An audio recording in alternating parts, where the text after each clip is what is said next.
সম্মানিত সুধীবৃন্দ, শুভ সন্ধ্যা। আপনারা সকলেই জানেন বাংলাদেশ বহু জাতি, বহু ধর্ম, বহু সংস্কৃতির একটি সাবলীল সুন্দর একটি দেশ।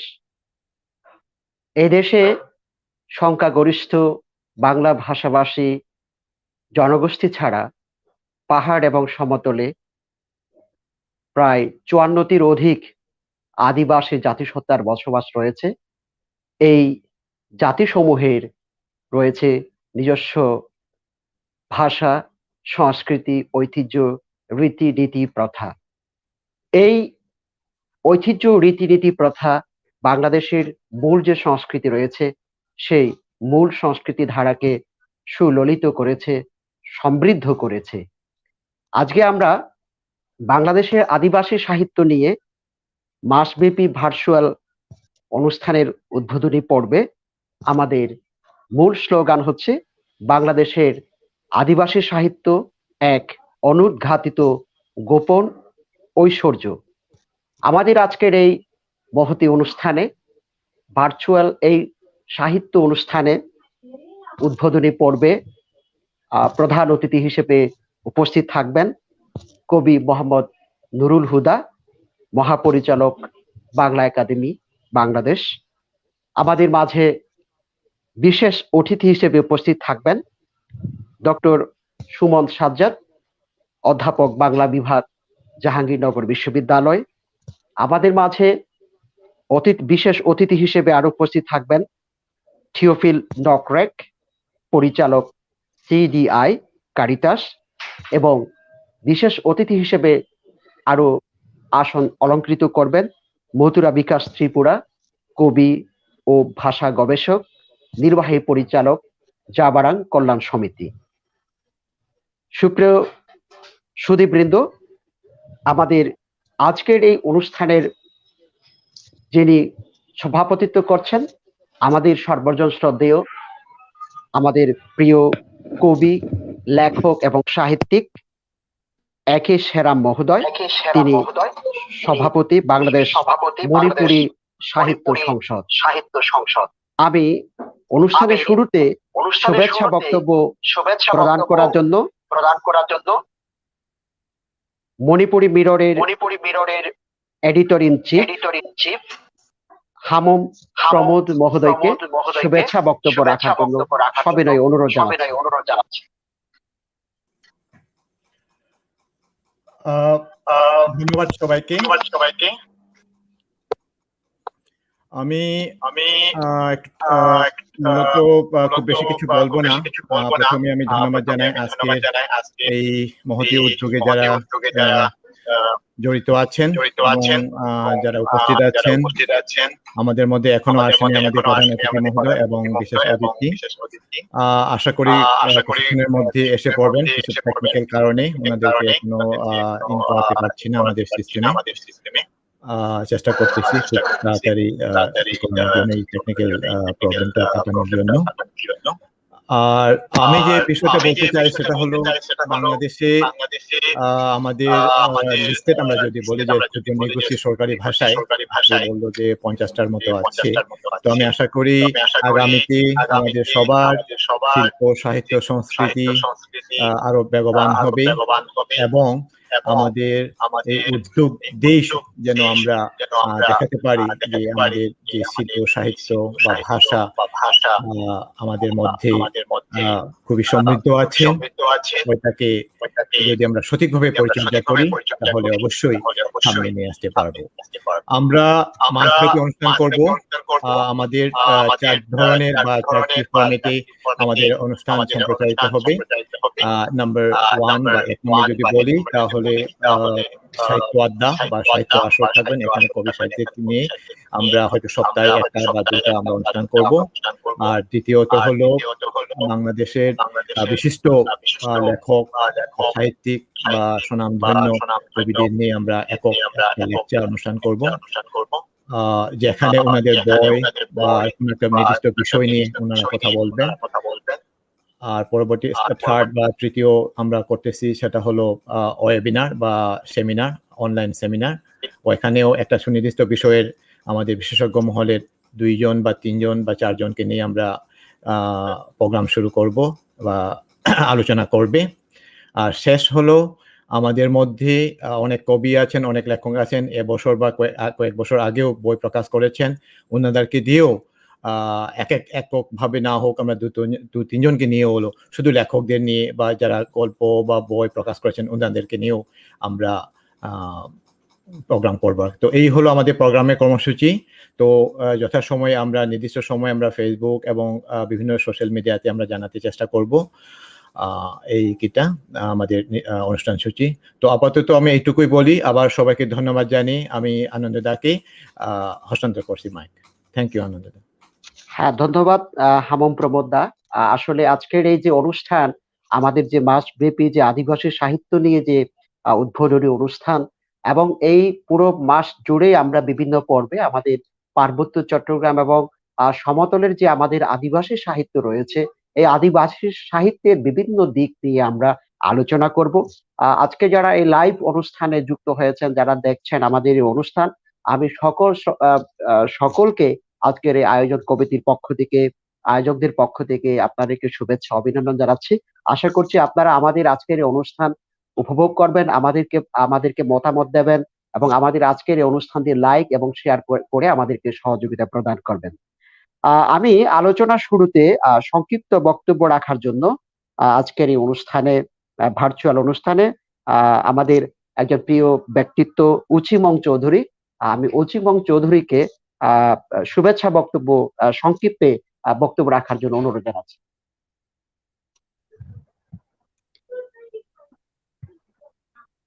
ধন্যবাদ আমার অত্যন্ত স্নেহভাজন ছোট ভাই আনন্দকে সঞ্চালনার জন্য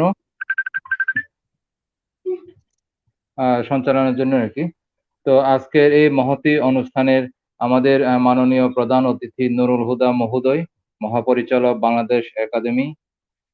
বাংলা একাডেমি, ডক্টর সুমন সাজ্জাদ, অধ্যাপক বাংলা বিভাগ জাহাঙ্গীরনগর বিশ্ববিদ্যালয়, এবং আমার অত্যন্ত বন্ধুবর প্রিয় মানুষ, বুদ্ধিজীবী বলা যায়, আমাদের অত্যন্ত প্রিয় ব্যক্তিত্ব আমার বন্ধুবর মত্তরা বিকাশ ত্রিপুরা, এবং আমার এককালের কারিতাসের সহকর্মী, আমার অত্যন্ত শ্রদ্ধাভাজন থিওফিল নকরের দাদা, এবং আমাদের অত্যন্ত পরিচিত, বিশেষ করে এই সাহিত্য এইরকম অনুষ্ঠানে যে অত্যন্ত গুণীজন বলা যায়, এবং সবচেয়ে বড় বিষয় যে ভালো সংগঠক হামুদ প্রমম দাদা, এবং আজকে অনুষ্ঠানের সভাপতি একে সেরাম দাদা, আপনাদের সবাইকে অসংখ্য ধন্যবাদ এবং কৃতজ্ঞতা জানাচ্ছি, এবং এই অনুষ্ঠানের পিছনে যারা শ্রম দিয়েছেন তাদের অসংখ্য ধন্যবাদ, কৃতজ্ঞতা জানাচ্ছি আর কি।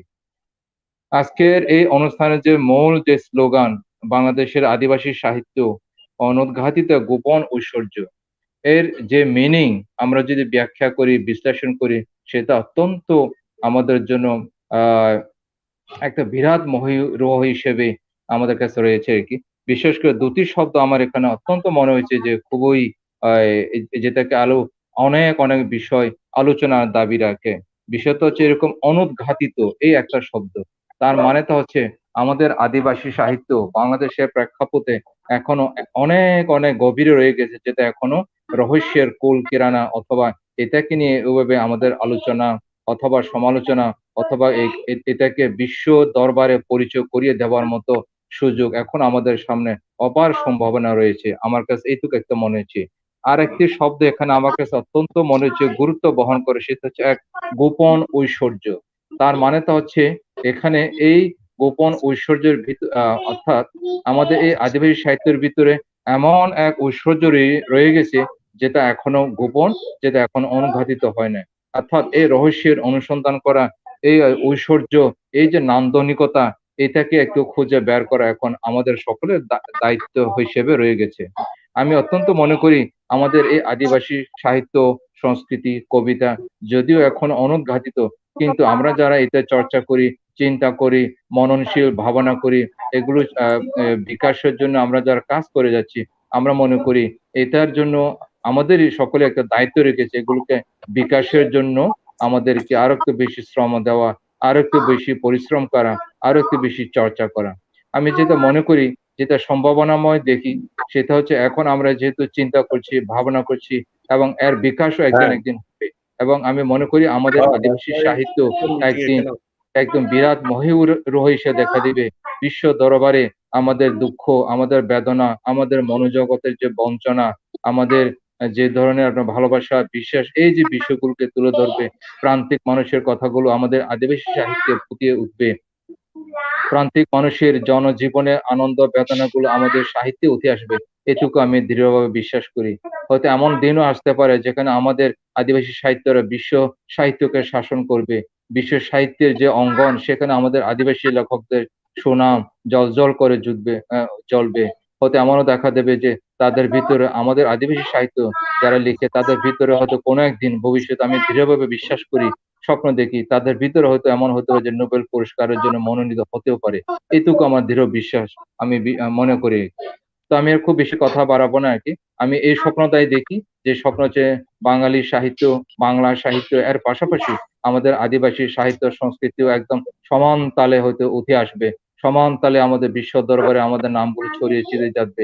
এবং এখানে একটা বলে রাখা ভালো যে সেটা হচ্ছে আমাদের এই যে সাহিত্যের বিকাশের জন্য এই যে আয়োজন, সেটাও কিন্তু একটা বড় বিষয় গুরুত্ব বহন করে আরকি। আমার কাছে মনে হচ্ছে আমরা সঠিক পথেই আছি, সঠিক লাইনেই আছি, সঠিক জায়গায় আমরা আছি। এখন সেগুলোকে তুলে ধরার জন্য আমাদের একটা হয়তো উদ্যোগ নেওয়া দরকার। এগুলো দেওয়ার জন্য আমাদের উদ্যোক্তা দরকার, সংগঠকদের দরকার। এবং আমি মনে করি যে আমাদের যে শ্রদ্ধেয় হামদ প্রমোদ দাদা যেভাবে দক্ষতায় সেগুলোকে ভালো এবং গুণী সংগঠকের ভূমিকা অবতীর্ণ হচ্ছেন, সেটুকু হয়তো আমাদেরকে আগামী দিনে পথ চলার জন্য পাথেয় হিসেবে কাজ করবে আরকি। আমরা যারা ওনার অনুজ আছি, আমরা যারা বয়সে কম, হয়তো আমরা সেই গুরু দায়িত্ব হয়তো আমাদেরকে পালন করতে হবে আরকি। ওনাদের গাইডেন্স নিয়ে, ওনাদের কাছ থেকে সাহায্য সহযোগিতা নিয়ে আরকি। তো আমার কাছে একটা বিষয় খুব ভালো লাগছে যে যারা সাহিত্য নিয়ে চর্চা করেন, বিশেষ করে সিপিএল নওকর দাদার মতো গুণীজনকে আমরা পাচ্ছি এবং আমাদের বন্ধুবর মত্র বিকাশ ত্রিপুরার মতো লোকজনকে পাচ্ছি সেখানে আমাদের ইয়ে থেকে। এবং সিলেট থেকে যারা সাহিত্য চর্চা করে, বিশেষ করে একে সারাম দাদার সাথে যদিও আমার ব্যক্তিগতভাবে পরিচয় হয় না, কিন্তু উনার অনেকগুলো লেখা পড়েছি। অনেক লেখা উনার যে বিভিন্ন পত্রিকায় পড়েছি আরকি। সেই হিসেবে এটা আমাদের জন্য একটা বড় সুযোগ একে অপরের কাছ থেকে আমাদের চিন্তা ভাবনাগুলোকে সহভাগিতা করার জন্য। বিশেষ করে পাহাড় এবং সমতলে আমাদের যে মেলবন্ধন, সেটাও কিন্তু একটা বড় আমাদের জন্য একটা বড় ভূমিকা পালন করছে এই যে সঞ্চালন, এই যে অনুষ্ঠানগুলো আরকি। এবং আমরা মনে করি এইরকম অনুষ্ঠানের মধ্য দিয়ে আমাদের পাহাড় এবং সমতলে আদিবাসীদের মধ্যে একটা মৈত্রীর বন্ধন তৈরি হবে। যেখানে আমাদের ভালোবাসা, বিশ্বাস, আস্থার একটা সম্পর্ক তৈরি হবে। আমরা একে অপরের প্রতি এই সাহায্য সহযোগিতা করতে আমাদের পরিপূরক হিসাবে কাজ করবে একে। এবং এর মধ্য দিয়ে আমাদের আদিবাসী সাহিত্য হয়তো একদিন পরিস্ফুটিত হবে, একদিন হয়তো আমাদের মিলন মেলায় পরিণত হবে। আমি এরকম মহতী উদ্যোক্তাদেরকে অসংখ্য ধন্যবাদ, কৃতজ্ঞতা জানাই অন্তরের অন্তঃস্থল থেকে আরকি। এবং আমি মনে করি এটা কিন্তু চর্চা করা উচিত। এর মাধ্যমে আমি আজকে হয়তো একটা প্রস্তাব রাখতে চাই সকলের কাছে, সেটা হচ্ছে আমরা যদি অনলাইনে যদি আমরা একটা সাহিত্য পত্রিকা যদি করতে পারি, যারা লিখবে তারা তাদের মতো করে ওখানে লিখবে। কেউ কবিতা লিখবে, কেউ গান লিখবে, কেউ হয়তো ছোট গল্প লিখবে। সেটা যদি অনলাইনে যদি আমরা যদি এরকম একটা ওপেন স্পেস করা যায় কিনা, যেখানে আমরা যারা চিন্তা করি, লেখালেখির জন্য চর্চা করি, তারা যাতে ওখানে তাদের চিন্তা মত প্রকাশের সুযোগটা থাকে এবং সেটা হয়তো যারা প্লেন সমতল এবং পাহাড়ি সব জায়গা থেকে। তো আমি খুব বেশি কথা বাড়াবো না। আমি অবশ্যই আমাদের সঞ্চালক স্নেহবান ছোট ভাই আনন্দকে ধন্যবাদ, কৃতজ্ঞতা জানাচ্ছি। এর পাশাপাশি হামদ প্রমোদ দাদাকে অসংখ্য ধন্যবাদ জানাচ্ছি এবং সভাপতি মহোদয়কে ধন্যবাদ জানাচ্ছি। এবং আজকের এই অনুষ্ঠানে যে সম্মানিত প্রধান অতিথি মহোদয়, বিশেষ অতিথি মহোদয় যারা আছেন সমতল অঞ্চল থেকে, যারা আমাদের আদিবাসী সাহিত্য নিয়ে চিন্তা করে, চর্চা করে, বিশেষ করে বাংলা একাডেমির যে মহাপরিচালক মহোদয় আছেন, ওনার সাহায্য সহযোগিতা নিয়ে বাংলা একাডেমি থেকে যদি আমাদের আদিবাসীদের কবিতা নিয়ে যদি কোনো বই প্রকাশ করা যায়, বাংলা একাডেমি থেকে যদি পাহাড়িদের ছোট গল্পের বই যদি প্রকাশ করা যায়, সেটাও কিন্তু একটা বড় ধরনের সুযোগ তৈরি হবে বলে আমি মনে করি আরকি।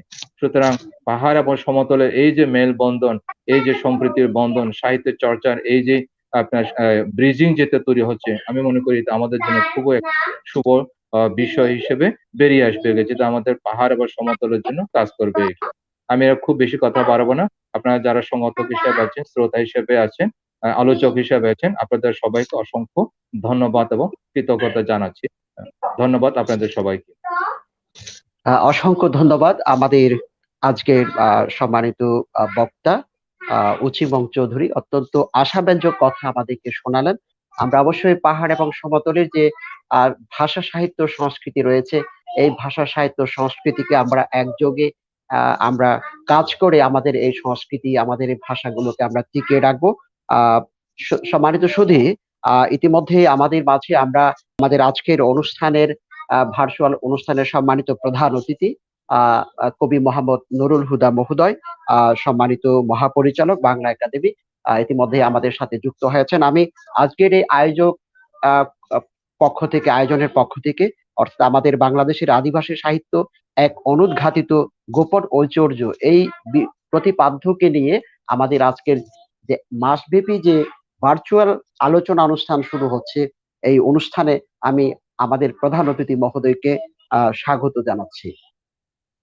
সুধীবৃন্দ, এই পর্যায়ে আমি সংক্ষিপ্ত বক্তব্য রাখার জন্য সোহেল চন্দ্র হাজং, কবি ও মানবাধিকার কর্মী, আমি সোহেলকে সংক্ষিপ্ত বক্তব্য রাখার জন্য অনুরোধ জানাচ্ছি। ধন্যবাদ জানাচ্ছি আনন্দ জ্যোতি চাকমা দাদাকে, আজকের অনুষ্ঠানের সঞ্চালক এবং শ্রদ্ধাভাজন সভাপতি। মাননীয় সঞ্চালক, আমাদের প্রধান অতিথি বেশিক্ষণ থাকবেন না, উনি 8:30 পর্যন্ত বলেছিলেন। আপনারা যদি উনাকে লাইন দেন বা উনার বক্তব্য দেন খুব ভালো হয়। সেটাই মনে হয় ভালো হয়। আমরা তাহলে সরাসরি প্রধান অতিথির কাছে মনে হয় যেতে পারি। আনন্দ দা কি বলেন, যেহেতু কম সময়?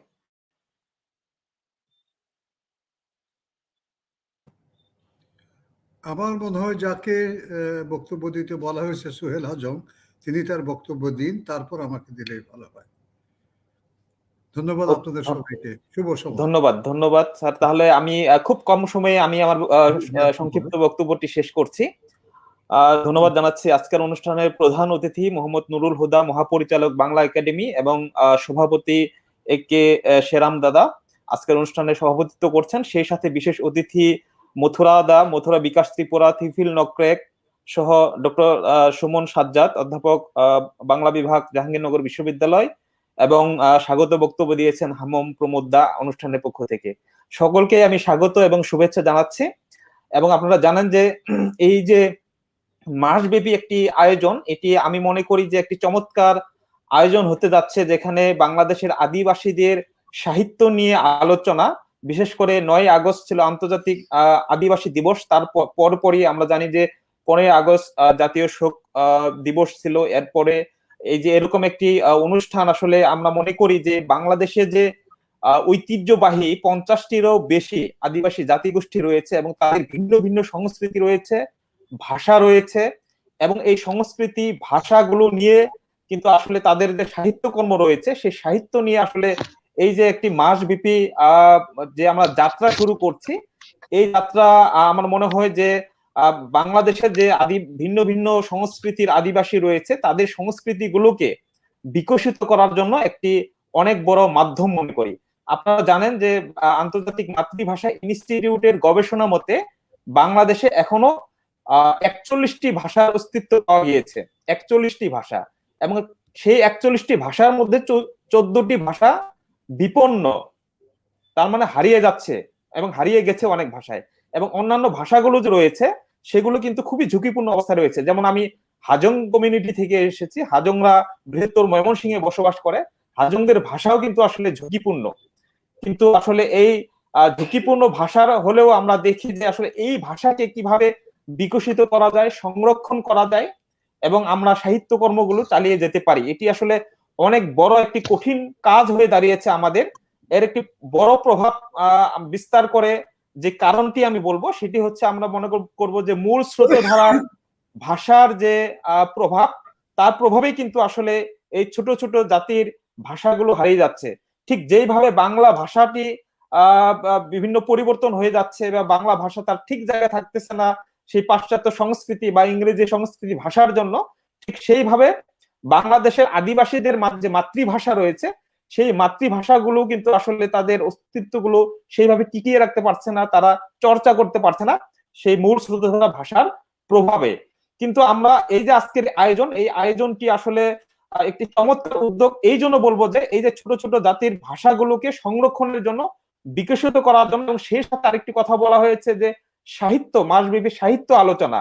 তাহলে সাহিত্যের কথাও যদি আমরা বলি, আদিবাসী সাহিত্য, তাহলে বলবো যে আদিবাসী ভাষায় যে কবিতা লেখা হয়, গান লেখা হয়, তাদের উপন্যাস, গল্প লেখা হয়, সেগুলো আসলে কি পর্যায়ে আছে এবং কতটা আমরা বিকশিত করতে পারি, এবং আদিবাসী সাহিত্যরা যে শুধু নিজের ভাষায় নয়, বাংলা ভাষায় বা ইংরেজি ভাষায় সাহিত্য চর্চা করে, সেটি নিয়েও আলোচনা হতে পারে। কিন্তু আমার আজকে দাবি থাকবে যে মাননীয় প্রধান অতিথি এবং অন্যান্য আলোচকদের কাছ থেকে, যে আসলে কিভাবে এই যে আমাদের যে বিলীয়মান আদিবাসীদের মাতৃভাষা হারিয়ে যাচ্ছে, এই ভাষাকে কিভাবে সংরক্ষণ করা যায়, এবং এই ভাষার যে সাহিত্যগুলো রয়েছে, সেই সাহিত্যগুলোকে কিভাবে টেক কেয়ার করতে পারি। বাংলা একাডেমি রয়েছে, আন্তর্জাতিক মাতৃভাষা ইনস্টিটিউট রয়েছে, এবং আপনারা জানেন যে আগামী বছর থেকে জাতিসংঘ ঘোষিত আন্তর্জাতিক আদিবাসী দশক শুরু হচ্ছে 10 বছরের জন্য।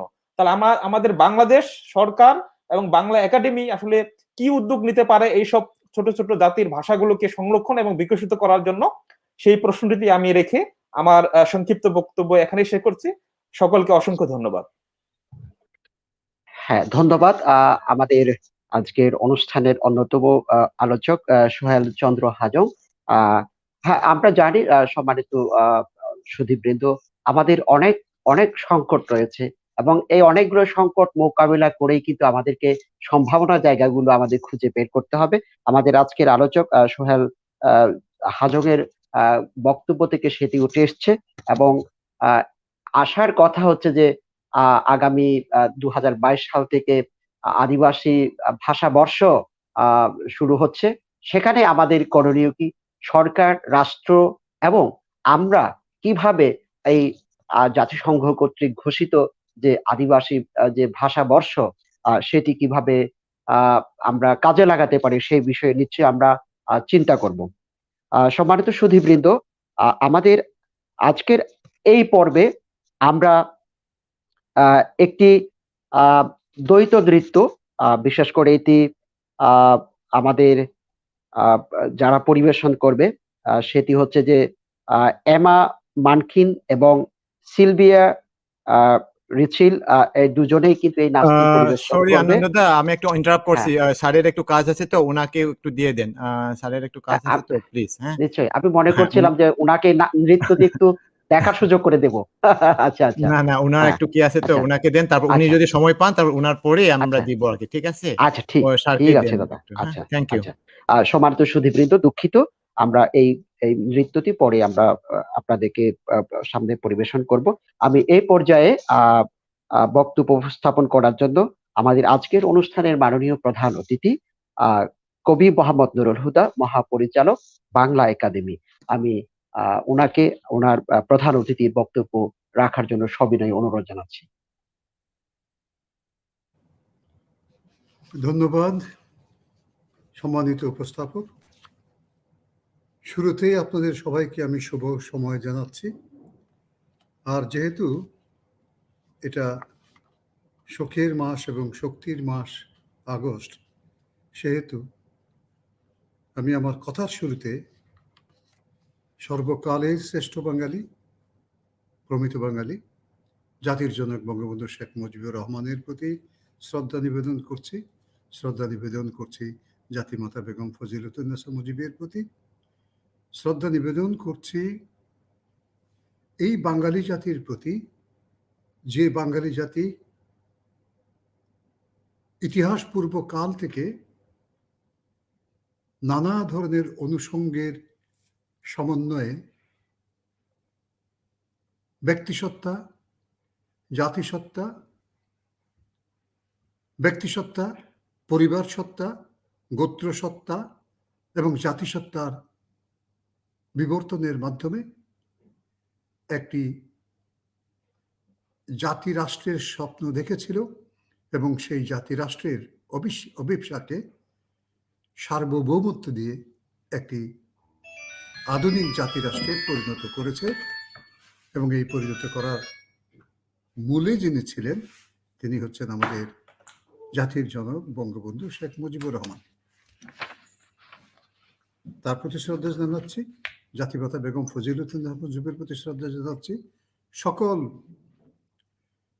মুক্তিযোদ্ধা যারা শহীদ এবং গাজী, যাদের ভিতর এই বাঙালি মুক্তিযোদ্ধা থেকে শুরু করে আমাদের বিভিন্ন ক্ষুদ্র জাতিসত্তা যারা আমাদের এই মূল জাতিসত্তার অনুপূরক, তাদের প্রতিনিধি ছিলেন, তাদের প্রতি এবং আপনাদের সকলের প্রতি শ্রদ্ধা জানাচ্ছি। অত্যন্ত গুরুত্বপূর্ণ একটি বিষয়ে আপনারা আলোচনা শুরু করেছেন এবং তাও মাসব্যাপী। এটা যেমন শোকের মাস, তারপর আমরা বলি শোককে পার হয়ে শক্তিতে পরিণত হওয়ার মাস। কারণ শোক কখনো চিরস্থায়ী হয় না। আমাদের প্রত্যেকের ব্যক্তি জীবনে, পারিবারিক জীবনে, গোত্র জীবনে, জাতি জীবনে এবং সমগ্র মানব জাতির জীবনেই বারে বারে শোক আসে জন্মের পর, এবং সেই শোককে অতিক্রম করে আমরা অশোকে পরিণত হয়ে যাই। অশোক মানে শুধু সম্রাট অশোক নয়, অশোক মানে শোককে জয় করে সামনে এগিয়ে যাওয়ার শক্তি নিয়ে বীর সত্তায় পরিণত হওয়া, সেটাই হচ্ছে অশোক। একই জিনিস আমরা দেখেছি 15ই আগস্ট 1975-এ এক একজন ব্যক্তিকে সরিয়ে দিয়ে তাদের ব্যক্তি সত্তাকে সরিয়ে দেওয়ার চেষ্টা করা হয়েছে। একটা পরিবারকে নিশ্চিহ্ন করে একটা পারিবারিক সত্তাকে নিশ্চিহ্ন করার চেষ্টা করা হয়েছে, এবং তারপর বৃহত্তর যে বাঙালি গোত্র, যাকে যেটা জাতিসত্তায় বিকশিত হয়েছে, যার অনুপূরক সত্তা হিসেবে এখানে অন্তত আপনারা যে 50টি বা তারও অধিক, কিছু অধিক হতে পারে যদি আমরা বৈচিত্র্যকে আরো শনাক্ত করতে পারি, তারা ছিলেন। তাদের অস্তিত্বকে বিপন্ন করার চেষ্টা করা হয়েছে বলে আমাদের, অন্তত আমার তাই মনে হয়। কারণ আপনারা সকলেই জানেন যে এখানে অন্তত যারা আছেন তারা সবাই জানেন, আমি গত 2 দশক ধরে কমপক্ষে এই বাংলাদেশের প্রতিটি অঞ্চলে ঘুরে বেরিয়েছি, যেখানে আমাদের মূল যে বৃহৎ জাতিসত্তা আছে তা আছে, এবং সেই জাতিসত্তার সঙ্গে সম্মিলিত হয়ে আমাদের অনুপূরক ক্ষুদ্র জাতিসত্তা, আমি বলতে চাই না, ও সম্পূরক যে জাতিসত্তাগুলো আছে তারা সবাই মিলিতভাবে আছে, এবং তাদের ভিতর যে যে সম্মিলন, বৈচিত্র্যের সম্মিলন, খুব একটা সাধারণ কথা, ইউনিটি ইন ডাইভার্সিটি, জাতি বৈচিত্র্য, এই বিষয়টা আছে, এবং তাকে শনাক্ত করার কাজেই আমি ব্যক্তিগতভাবে, জাতীয়ভাবে এবং আন্তর্জাতিক একটি সংস্থার প্রণোদনা দিয়ে একেবারে সিরাদিয়া থেকে শুরু করে তেঁতুলিয়া পর্যন্ত, কিংবা ধরা যাক এই আদমপুর থেকে আরম্ভ করে ধরা যাক পঞ্চগড় পর্যন্ত আমি ঘুরে বেরিয়েছি, এবং আমার যদ্দূর মনে পড়ে প্রতিটি অঞ্চলে আপনারা যে গোত্রের কথা বলছেন, যে জাতিসত্তার কথা বলছেন, ক্ষুদ্র জাতিসত্তার কথা বলছেন, আমি সম্ভবত প্রায় প্রতিটি জাতিসত্তার, ক্ষুদ্র জাতিসত্তা আপনারা বলছেন, আমি বলছি আমাদের বৃহৎ জাতিসত্তার অনুপূরক জাতিসত্তা যেগুলো আছে তাদের গৃহে আমি গিয়েছি। তো এজন্য আমার কিছু বাস্তব অভিজ্ঞতা আছে, এবং আমাদের যে জাতিরাষ্ট্র, যে জাতিরাষ্ট্রকে যে আমরা জনক বলি, সেই জনকের মুখের ভিতরে আমি আমার মুখকে দেখি, আমি আপনার মুখকেও দেখি। বিশেষত আমাদের ক্ষুদ্র জাতিসত্তা যারা আছে তাদের মুখের ভিতর যে আকৃতি, যে নৃতাত্ত্বিক বৈশিষ্ট্য, সেই নৃতাত্ত্বিক বৈশিষ্ট্যটা খুব বেশি ভাবে আছে, এককভাবে নেই, বৈচিত্র্যময় ভাবে আছে। আমি সেখান থেকে সাঁওতাল জাতি নৃতাত্ত্বিক বৈশিষ্ট্য, তার বৈশিষ্ট্য আছে। আবার ধরা যাক একইভাবে মান্দি সম্প্রদায়ের, ধরো আমাদের যে থিওফিল নকরেক, তার মুখের ভিতর যে গোলাকার এবং একটা বিশাল বৈশিষ্ট্য আছে, বলিষ্ঠ বৈশিষ্ট্য আছে, সেটা আছে। একইভাবে যে কোনো নৃতাত্ত্বিক বৈশিষ্ট্য যা বাংলাদেশে পাওয়া যায় তার একটা সমন্বয় আছে। আবার একই সঙ্গে দেখা যাবে তার পূর্বপুরুষ বহু আগে এই এশীয় মহাদেশের কোনো একটা অঞ্চল থেকে এসেছিল, তাদের বৈশিষ্ট্যগুলো তার দেহ সৌষ্ঠবে আছে। এটি হচ্ছে বিশেষত আমাদের এই এশীয় অঞ্চলের ভিতর ভূমিগত, আবহাওয়াগত, বোধগত, বুদ্ধিগত, উপলব্ধিগত, নৃতাত্ত্বিক এবং আমরা যাকে এথনোগ্রাফিক বলি, মানুষের জন্ম থেকে বেড়ে ওঠার সময় যে ভৌগোলিক প্রভাবগুলো তার উপর পড়ে, যে জমির প্রভাব তার উপর পড়ে, যে নদীর প্রভাব তার উপর পড়ে, যে আকাশের প্রভাব তার উপর পড়ে, তার ফলে বেড়ে ওঠা। এই বৈশিষ্ট্যগুলো অন্তত এই বাঙালি জাতিসত্তা যার কথা বলছে তার ভিতর বিশেষভাবে বর্তমান। ফলে আমরা আমাদের নৃতাত্ত্বিক এবং সামাজিক, আচরণগত এবং সাংস্কৃতিক বৈশিষ্ট্যে ব্যক্তি, পরিবার ও গোত্রে গিয়ে এক এক ধরনের বৈশিষ্ট্য নিয়ে একটা স্বতন্ত্র সত্তা থাকলেও আমাদের একটা বৃহৎ উন্নীত সত্তা আছে। এই যে স্বতন্ত্র সত্তাটি, এটি শুধু ধরা যাক মান্দি সম্প্রদায়ের সঙ্গে হাজং সম্প্রদায়ের ভিতর যে সাটল সূক্ষ্ম পার্থক্য আছে সেটা নয়, মৈত্রীর সঙ্গে বিষ্ণুপ্রিয়ার মধ্যে যে পার্থক্য আছে সেটা নয়। আপনি দেখবেন বড় মুসলিম সম্প্রদায়ের ভিতর ধরা যাক সৈয়দ বংশের সঙ্গে অন্য কোনো বংশের ভিতর সেই বৈশিষ্ট্যের পার্থক্য আছে। আমি যে অঞ্চল থেকে এসেছি সেই অঞ্চল হচ্ছে দরিয়ানগর। আমি বলি দরিয়ার পাশে গড়ে ওঠে একটা অঞ্চল। আমার মুখের এবং আমার ভাষার বৈশিষ্ট্যের ভিতর যে বৈশিষ্ট্য আছে তার সঙ্গে একেবারে উত্তর প্রান্তে গিয়ে আমি যদি কিশোরগঞ্জে চলে যাই, কিশোরগঞ্জের যে বৈশিষ্ট্য দৈহিক এবং ভাষিক উচ্চারণগত পার্থক্য দেখা যাবে। এই পার্থক্যটা সারা পৃথিবীতে বিদ্যমান। আমরা জানি ভাষিক বৈশিষ্ট্য, যদি বাংলা ভাষার কথা বলি, আমার চট্টগ্রামের বাংলা ভাষা আর নোয়াখালীর বাংলা ভাষা কাছাকাছি হওয়া সত্ত্বেও এক নয়। আবার চট্টগ্রাম থেকে নোয়াখালী পার হয়ে যদি আমি মণিপুরি এলাকা পার হয়ে একটু ঘেঁষে অন্যদিকে কুমিল্লা হয়ে ইয়েতে প্রবেশ করি, সিলেটে প্রবেশ করি, তাহলে সিলেটের যে মুখের ভাষাটি, যার লিপি নাগরী, সেটি কিন্তু বাংলার সঙ্গে ওইভাবে মেলে না, একেবারে হুবহু মেলে না। মেলে, অনেক কিছুই মেলে, অনেক কিছু মেলে না। কি মেলে আর কি মেলে না, এই যে বিষয়গুলো, এইগুলো কিন্তু আমরা অত সাটলভাবে, অত সূক্ষ্মভাবে দেখিনি। তবে যেসব পরিবার ও গোত্রের মধ্যে, যেসব জাতির ক্ষুদ্র ক্ষুদ্র অংশের মধ্যে উচ্চারণগত পার্থক্য সত্ত্বেও লিপিবদ্ধকরদের শক্তিটা আছে, অর্থাৎ বর্ণ আছে, তারা বহুদূর এগিয়ে আছে। তারা ওই দলিলীকরণের মাধ্যমে, দলিলীকরণ মানে ডকুমেন্টেশন, লিপিবদ্ধ করার মাধ্যমে তাদের অন্তত আর যাই হোক অভিব্যক্তিকে, ভাষিক অভিব্যক্তিকে তারা বাঁচিয়ে রেখেছে। যেমন আপনাদের ভিতর চাকমা জনগোষ্ঠী যারা আছে তাদের নিজস্ব লিপি আছে। সেই লিপির একেবারে তাদের নিজের কাছ থেকে হতে পারে, অথবা অন্য কোনো বৃহৎ লিপিকে তারা যুগ যুগ ধরে গ্রহণ করেছে এবং হতে পারে। আবার ধরা যাক মণিপুরের নিজস্ব লিপি আছে, মৈথিলীদের নিজস্ব লিপি আছে, মান্দিদের নিজস্ব লিপি ছিল, বোধহয় হারিয়ে গেছে। তারপরে আমি যতদূর জানি এই লিপিকে আবার পুনরুদ্ধারের চেষ্টা করা হয়েছে। খুমি কিংবা খিয়াংদের উচ্চারিত শব্দ আছে, লিপি আছে না? লিপি নেই। যতদূর সম্ভব, যদি আমি ভুল হয় আপনারা বলবেন, আপনারা আমার চেয়ে ভালো করে জানেন।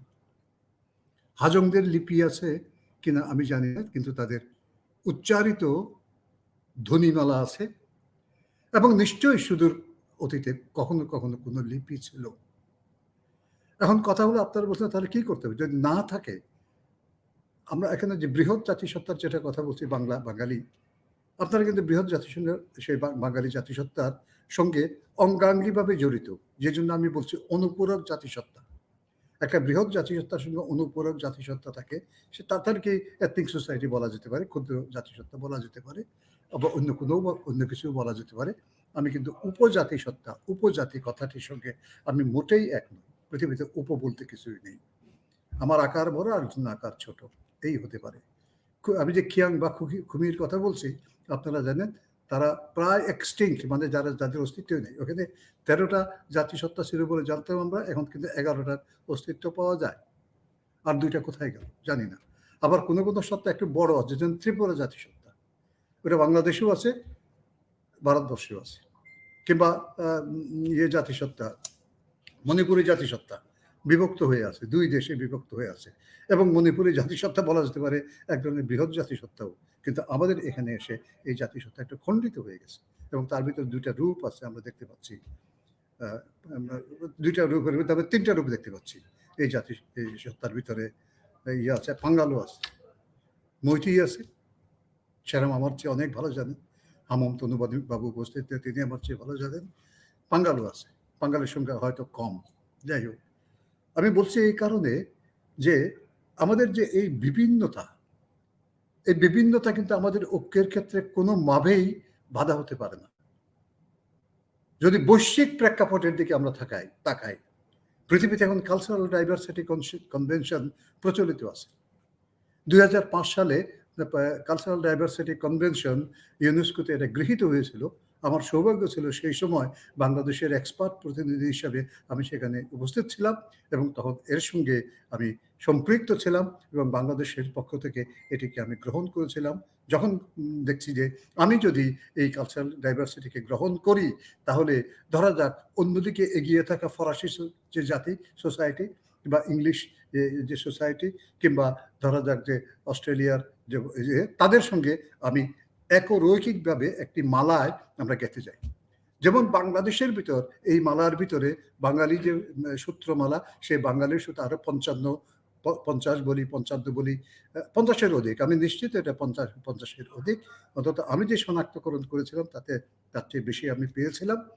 তো এদেরকে সবাইকে নিয়ে যেমন বাঙালি জাতিসত্তা, ঠিক তেমনি ভাবে আমি যদি মানব জাতিসত্তাকে এক জাতিসত্তা হিসেবে দেখতে চাই, তাহলে এই বৈচিত্র্য সত্ত্বেও আমাদের সবগুলো জাতিকে এক জায়গায় নিয়ে আসতে হবে। যদি বাঙালি জাতি ইংরেজ জাতির সঙ্গে, ইংরেজ জাতি যদি ফরাসি জাতির সঙ্গে, ফরাসি জাতি যদি কিউবান জাতির সত্তার সঙ্গে এইভাবে মিলিত না হয়, তাহলে আমাদের স্বাতন্ত্র্য পর ঐক্য থাকে না। আর ঐক্য থাকলেও তাহলে ঐক্য তখনই থাকবে যখন স্বাতন্ত্র্য থাকবে। আমি তো আমার বাংলাদেশেই ধরা যাক পাহাড়ি অঞ্চলে না গিয়ে সমতল অঞ্চলে এক জায়গা থেকে আরেক জায়গায় যদি হেঁটে যাই, তখনই তো দেখতে পাই আমার ভাষা 5 মাইল অন্তর অন্তর পাল্টে যাচ্ছে। যেমন আমি যখন বাড়িতে ছিলাম, আমার দাদি বলতো মুই, আর একটু যখন এগিয়ে গেলাম 5 মাইল উত্তরে গিয়ে চিরিঙ্গে পার হয়ে গেলাম, তখন দেখা গেল আইন চারগাইয়া, অর্থাৎ মুই আর আমি এই পার্থে চলে গেছে।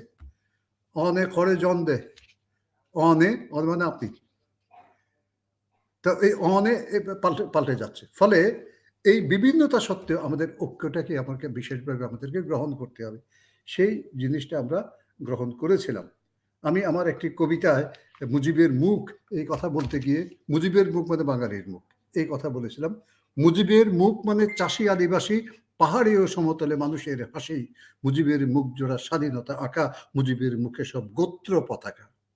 অর্থাৎ আমরা যাকে একত্বের চিন্তায় নিয়ে এসেছি বাঙালি জাতির জন্য, স্বাধীন সার্বভৌম জাতিসত্তার জন্য, যে বাঙালি সত্তা যদি জাতিসত্তায় যদি স্বাধীনতা না পেত, তাহলে আমিও এই জাতিসত্তার বৃহৎ অংশের হয়েও আমি স্বাধীন হতে পারতাম না, বা ক্ষুদ্র জাতিসত্তার যারা আপনারা আছেন তারাও স্বাধীনতা পেতেন না। এবং আপনার পাওয়া যে জরুরি, এই জন্য আমি জানি আপনারা মান্দি সমাজ থেকে, সব সমাজ থেকে, ক্ষুদ্র জাতিসত্তা বলে যাদেরকে বলা হচ্ছে, আপনারা সবাই কিন্তু বাংলাদেশের স্বাধীনতার জন্য যুদ্ধ করেছিলেন।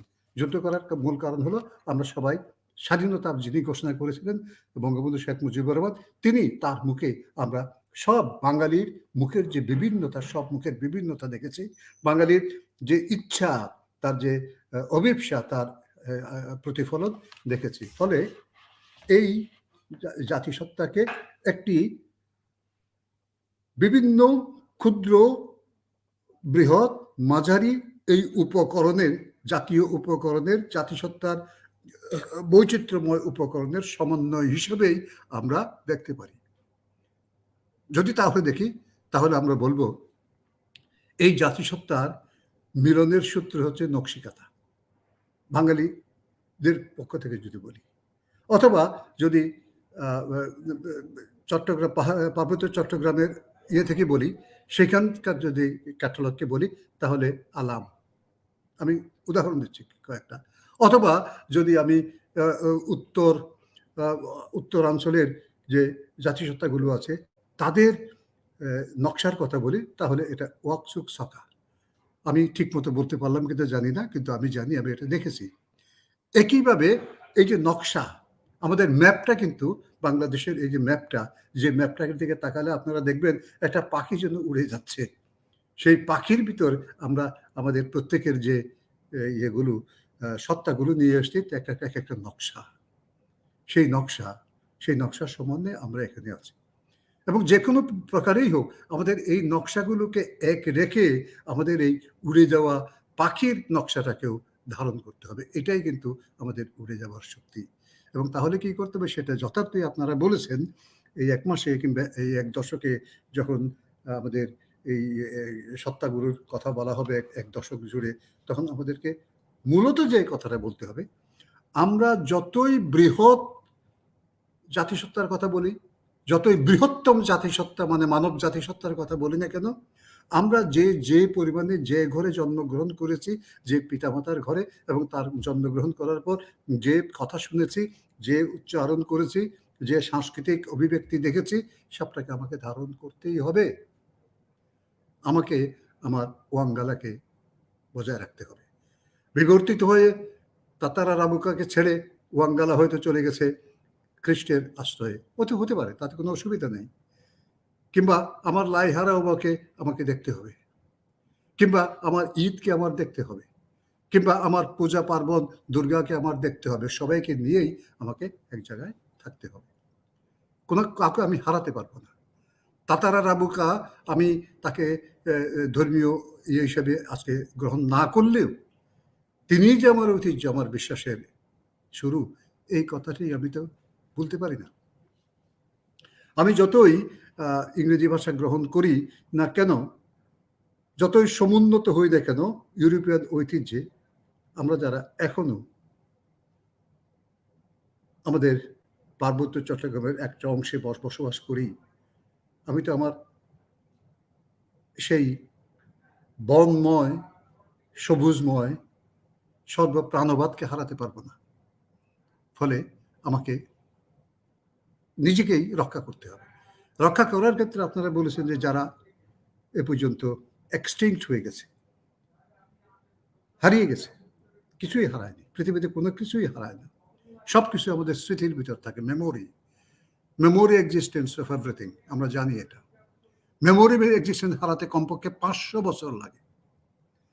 500 বছর যদি অতিক্রান্ত হয়, তারপরে যদি কোনো জাতির অস্তিত্ব পাওয়া না যায়, তখন ওই বলা যেতে পারে যে হ্যাঁ, আমরা একটু দূরে চলে গেছি। 500 বছরের ভিতরে, যে জন্য ইউনেস্কোতে বলা হয় একটি জাতিসত্তা, বিশেষ করে ক্ষুদ্র জাতিসত্তার অস্তিত্ব, মেমোরি অন্তত 500 বছর টিকে থাকে। যদি 500 বছর টিকেই থাকে, আমি তাহলে আমার স্মৃতি থেকে সেটাকে উদ্ধার করতে পারবো।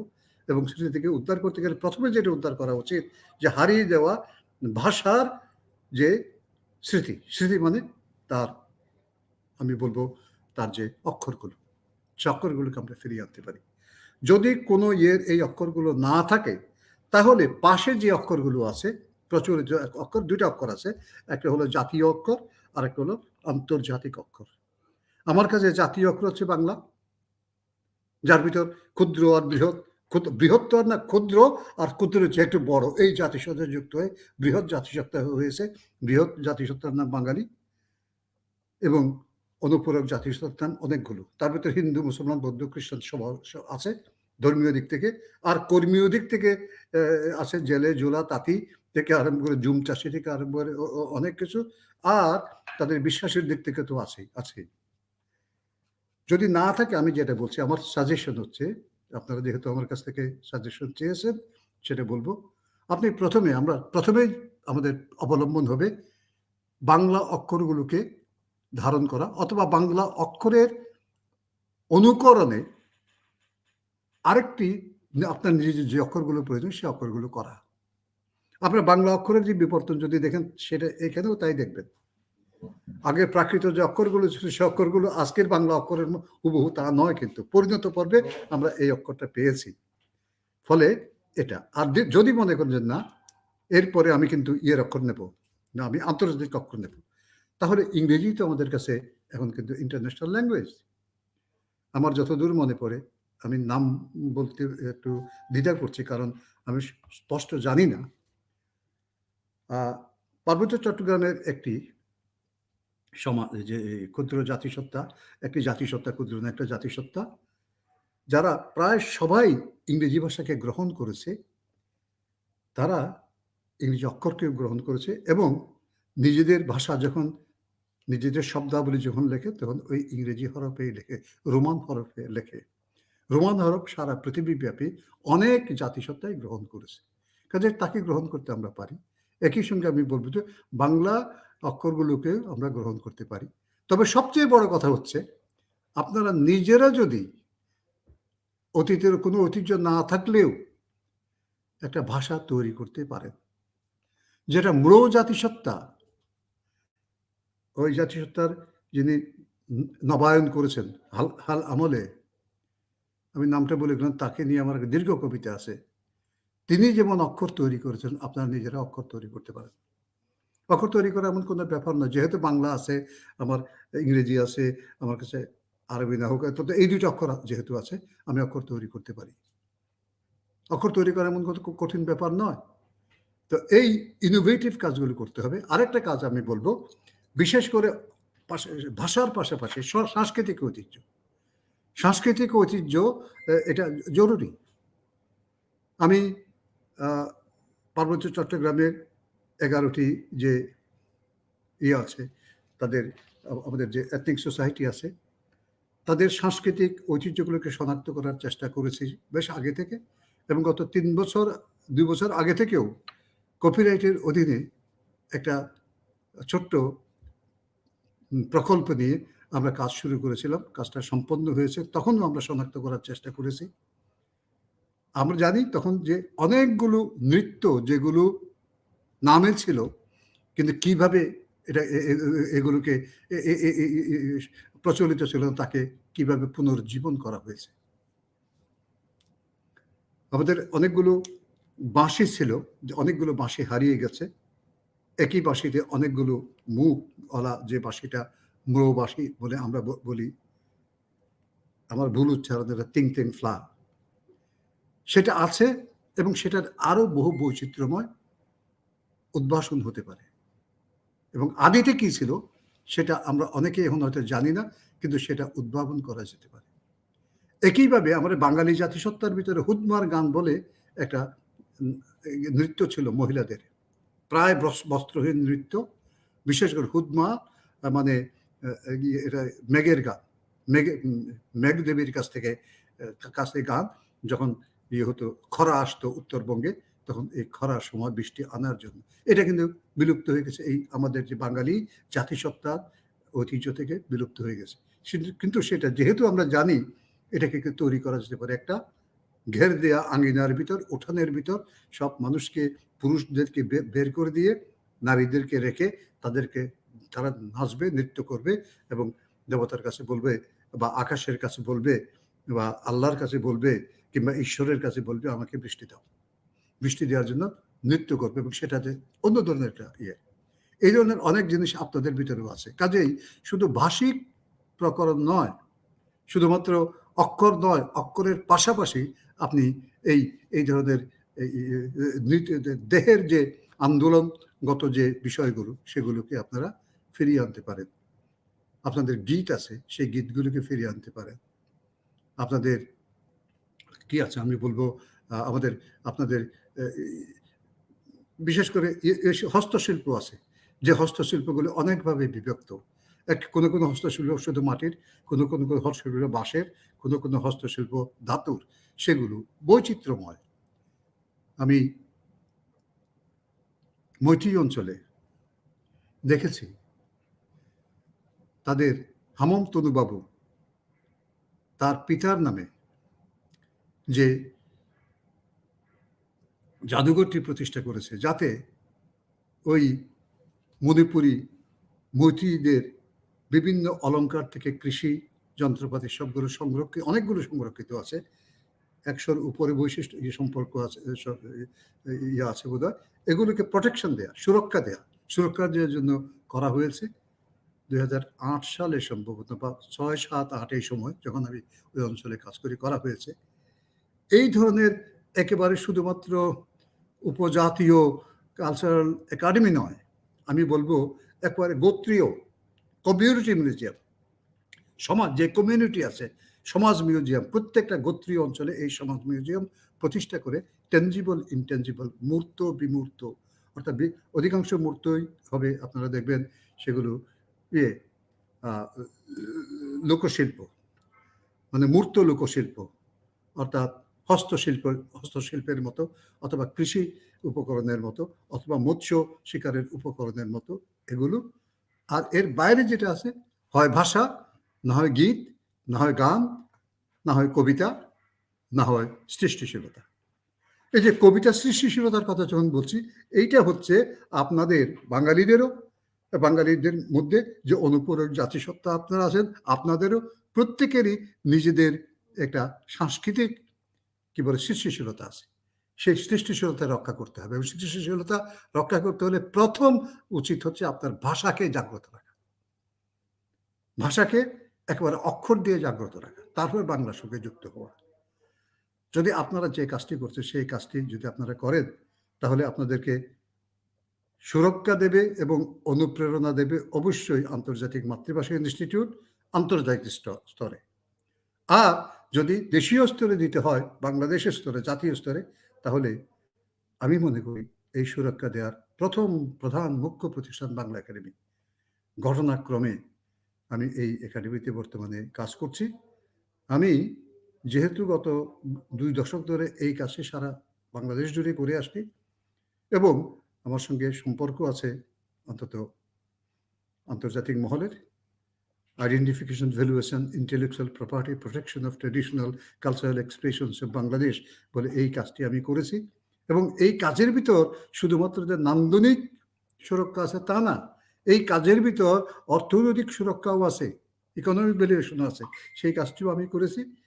সেই আপনারা যদি আগ্রহী হন, আগ্রহীত হবেনই, অবশ্যই হবেন।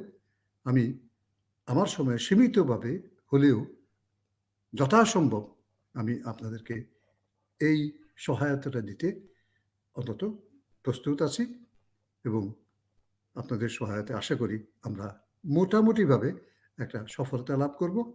আপনাদের এই জলসায়, আপনাদের এই আসরে, আপনাদের এই অন্তর্জালে আমি বলতে পারি, আমি অন্তর দিয়ে আমি আপনাদের সঙ্গে যুক্ত হব, এবং আপনাদের অন্তরও আমার সঙ্গে যুক্ত হবে। ফলে not a little soul, not a national soul, we will grow into a universal soul if we are cooperative and positive in our attempt. একটি আন্তর্জাতিক ভাষায় কথাটা বললাম এই জন্য, থেকে জাতি, জাতি থেকে আন্তর্জাতিকতা। আসুন আমরা সেভাবেই আমাদের নদীর মতো বহমান হয়ে আমাদের বঙ্গোপসাগর থেকে প্রশান্ত মহাসাগর, সব সাগরে মিলিত হই, এবং এইভাবে গিরিচূড়া আর তরঙ্গচূড়া যেন এক হয়ে যায়। কবিতার ভঙ্গিতে কথাগুলো বললাম শেষ দিকে। আপনাদের সবাইকে ধন্যবাদ আমাকে শোনার জন্য এবং আমাকে আমন্ত্রণ করার জন্য। অনেক অনেক ধন্যবাদ এবং কৃতজ্ঞতা প্রকাশ করছি আমাদের জাতিসত্তার কবি, গণমানুষের কবি, এবং আমরা দীর্ঘ বছর পরে আমরা আদিবাসী জাতি বলি। আমাদের আজকের প্রধান অতিথির কথায় অনুপূরক জাতিসত্তা, এই অনুপূরক জাতিসত্তা, তাদের অস্তিত্ব, তাদের স্বকীয়তা, তাদের সংস্কৃতি, তাদের ভাষা, বৈচিত্র্যতা সবগুলো বিষয়ে যে ওনার অন্তরের মধ্যে, ওনার ব্যক্তি সত্তার মধ্যে, ওনার জ্ঞান সীমার মধ্যে যে তিনি ধারণ করেন, সেই কথাগুলোই, সে আশার বাণীগুলোই কিন্তু ওনার বক্তব্যের মধ্য দিয়ে আমরা খুঁজে পাই। আমরা তার অবয়বের মধ্যে আমাদের জাতিসত্তার, আমাদের অনুপূরক জাতিসত্তার অস্তিত্বের স্পন্দন আমরা খুঁজে পাই। আমাদের আজকের অনুষ্ঠানে বাংলা একাডেমির মাননীয় মহাপরিচালক জনাব মোহাম্মদ নুরুল হুদা, উনি আজকে আমার অনেক ব্যস্ততার মধ্যেও আমাদের আজকের এই আদিবাসী, বাংলাদেশের যে আদিবাসী সাহিত্য, এই আদিবাসী সাহিত্যের যে মাসব্যাপী যে ভার্চুয়াল অনুষ্ঠান, এই অনুষ্ঠানে তিনি প্রধান অতিথি হিসেবে উপস্থিত থেকে আমাদের বাংলাদেশের পাহাড় এবং সমতলের এবং একই সাথে আমাদের বৃহত্তর যে সংখ্যা গরিষ্ঠ যে জনগোষ্ঠী, বাংলা ভাষাভাষী যে আমাদের মানুষগুলো রয়েছেন, তাদের সাথে একটি সুসম্পর্ক যে গড়ার যে একটি প্রত্যয়, সেটি আমরা আজকের এই অনুষ্ঠানের মাধ্যমে আমরা খুঁজে পাই। অনেক অনেক ধন্যবাদ এবং কৃতজ্ঞতা আমাদের আজকের মাননীয় প্রধান অতিথি মহোদয়কে। সম্মানিত সুধীবৃন্দ, যারা আজকে আমাদের এখানে এই অনুষ্ঠান দেখছেন, বিশেষ করে যারা আজকের এই অনুষ্ঠানে যুক্ত থেকে আমাদের প্রধান অতিথি মহোদয়ের বক্তব্য শুনছেন এবং একই সাথে আমাদেরকে কমেন্ট দিয়ে সহযোগিতা করছেন, তাদের প্রত্যেকের প্রতি আমরা আন্তরিকভাবে কৃতজ্ঞতা প্রকাশ করছি। সম্মানিত সুধীবৃন্দ, আমরা এই পর্যায়ে মিশ্রা সিসিমের পরিচালনায় এমা মানখিন এবং সিলভিয়া রিচিলের পরিবেশনায় একটি আমরা আদিবাসী নৃত্য আমরা উপভোগ করব। সুধীবৃন্দ, চলুন তাহলে আমরা একটি নৃত্য উপভোগ করি।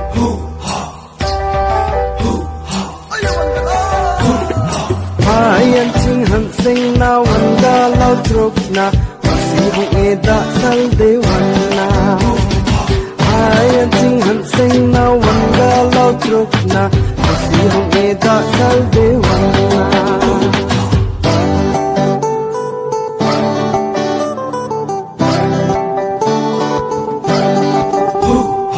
दामदों के रंग को थके दामदों के रंग को थके आदुल को सेक के अफसन होंगी सलरोना बंदा को गन्ने मी को जोते इतना आरी नामा वन्ना आया सिंह हन सिंह ना वंगा lau truk na Masi hong eda sal de wana Masi hong eda sal de wana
সম্মানিত সুধীবৃন্দ, আমাদের আজকের ভার্চুয়াল অনুষ্ঠানের মাধ্যমে প্রদর্শিত আমাদের একটি আদিবাসী নৃত্য আপনারা এতক্ষণ ধরে উপভোগ করলেন। আপনাদের সকলকে অনেক অনেক ধন্যবাদ। এ পর্যায়ে আমাদের আরেকজন আলোচক আছেন, মিঠুন রাকসাম। আমি মিঠুন রাকসাম হ্যাঁ আজকের অনুষ্ঠানে সংক্ষিপ্ত বক্তব্য রাখার জন্য সবিনয় অনুরোধ জানাচ্ছি। ধন্যবাদ মাননীয় উপস্থাপক মহোদয়। আমি এখনো অফিসে আছি, কাজেই আমার বক্তব্য শেষ। আপনি আপনাদের সবাইকে ধন্যবাদ জানিয়ে আমি আপনাদের কাছ থেকে বিদায় গ্রহণ করতে চাই। শুভ সময়, শুভ সন্ধ্যা। অনেক অনেক ধন্যবাদ মাননীয় বাংলা একাডেমির মহাপরিচালক মহোদয়কে। আজকে অনেক ব্যস্ততার মধ্যেও উনি আমাদেরকে আজকে সময় দিয়েছেন। আমরা একেবারে অন্তরে অন্তঃস্থল থেকে আমরা কৃতজ্ঞতা প্রকাশ করছি। আমাদের দেশের যে বৈচিত্র্যতা আছে সেই বৈচিত্র্যতার বহিঃপ্রকাশ আমরা নিশ্চয়ই আমাদের কাজে, চিন্তায়, আমাদের কর্মের মধ্যে আমরা প্রতিফলন ঘটাতে পারবো, এটা আমরা বিশ্বাস করি। এবং আপনি যেহেতু আমাদের একটা বড় জায়গায় আপনি অবস্থান করছেন, আপনার সেই সুযোগটুকু, আপনার যে সংবেদনশীলতা, সেটি নিশ্চয়ই আমাদের জাতিসত্তার বিকাশের ক্ষেত্রে আমরা কাজে লাগাতে পারবো, এই বিশ্বাসটুকু আমরা রাখি। আপনার সুস্বাস্থ্য কামনা করছি। অনেক অনেক ধন্যবাদ আপনাকে। ধন্যবাদ সভাপতি সেরাম মহোদয় এবং আপনারা সবাই। আমার বন্ধু সেরাম বিশেষভাবে অভিনন্দন জানাচ্ছি। আসি।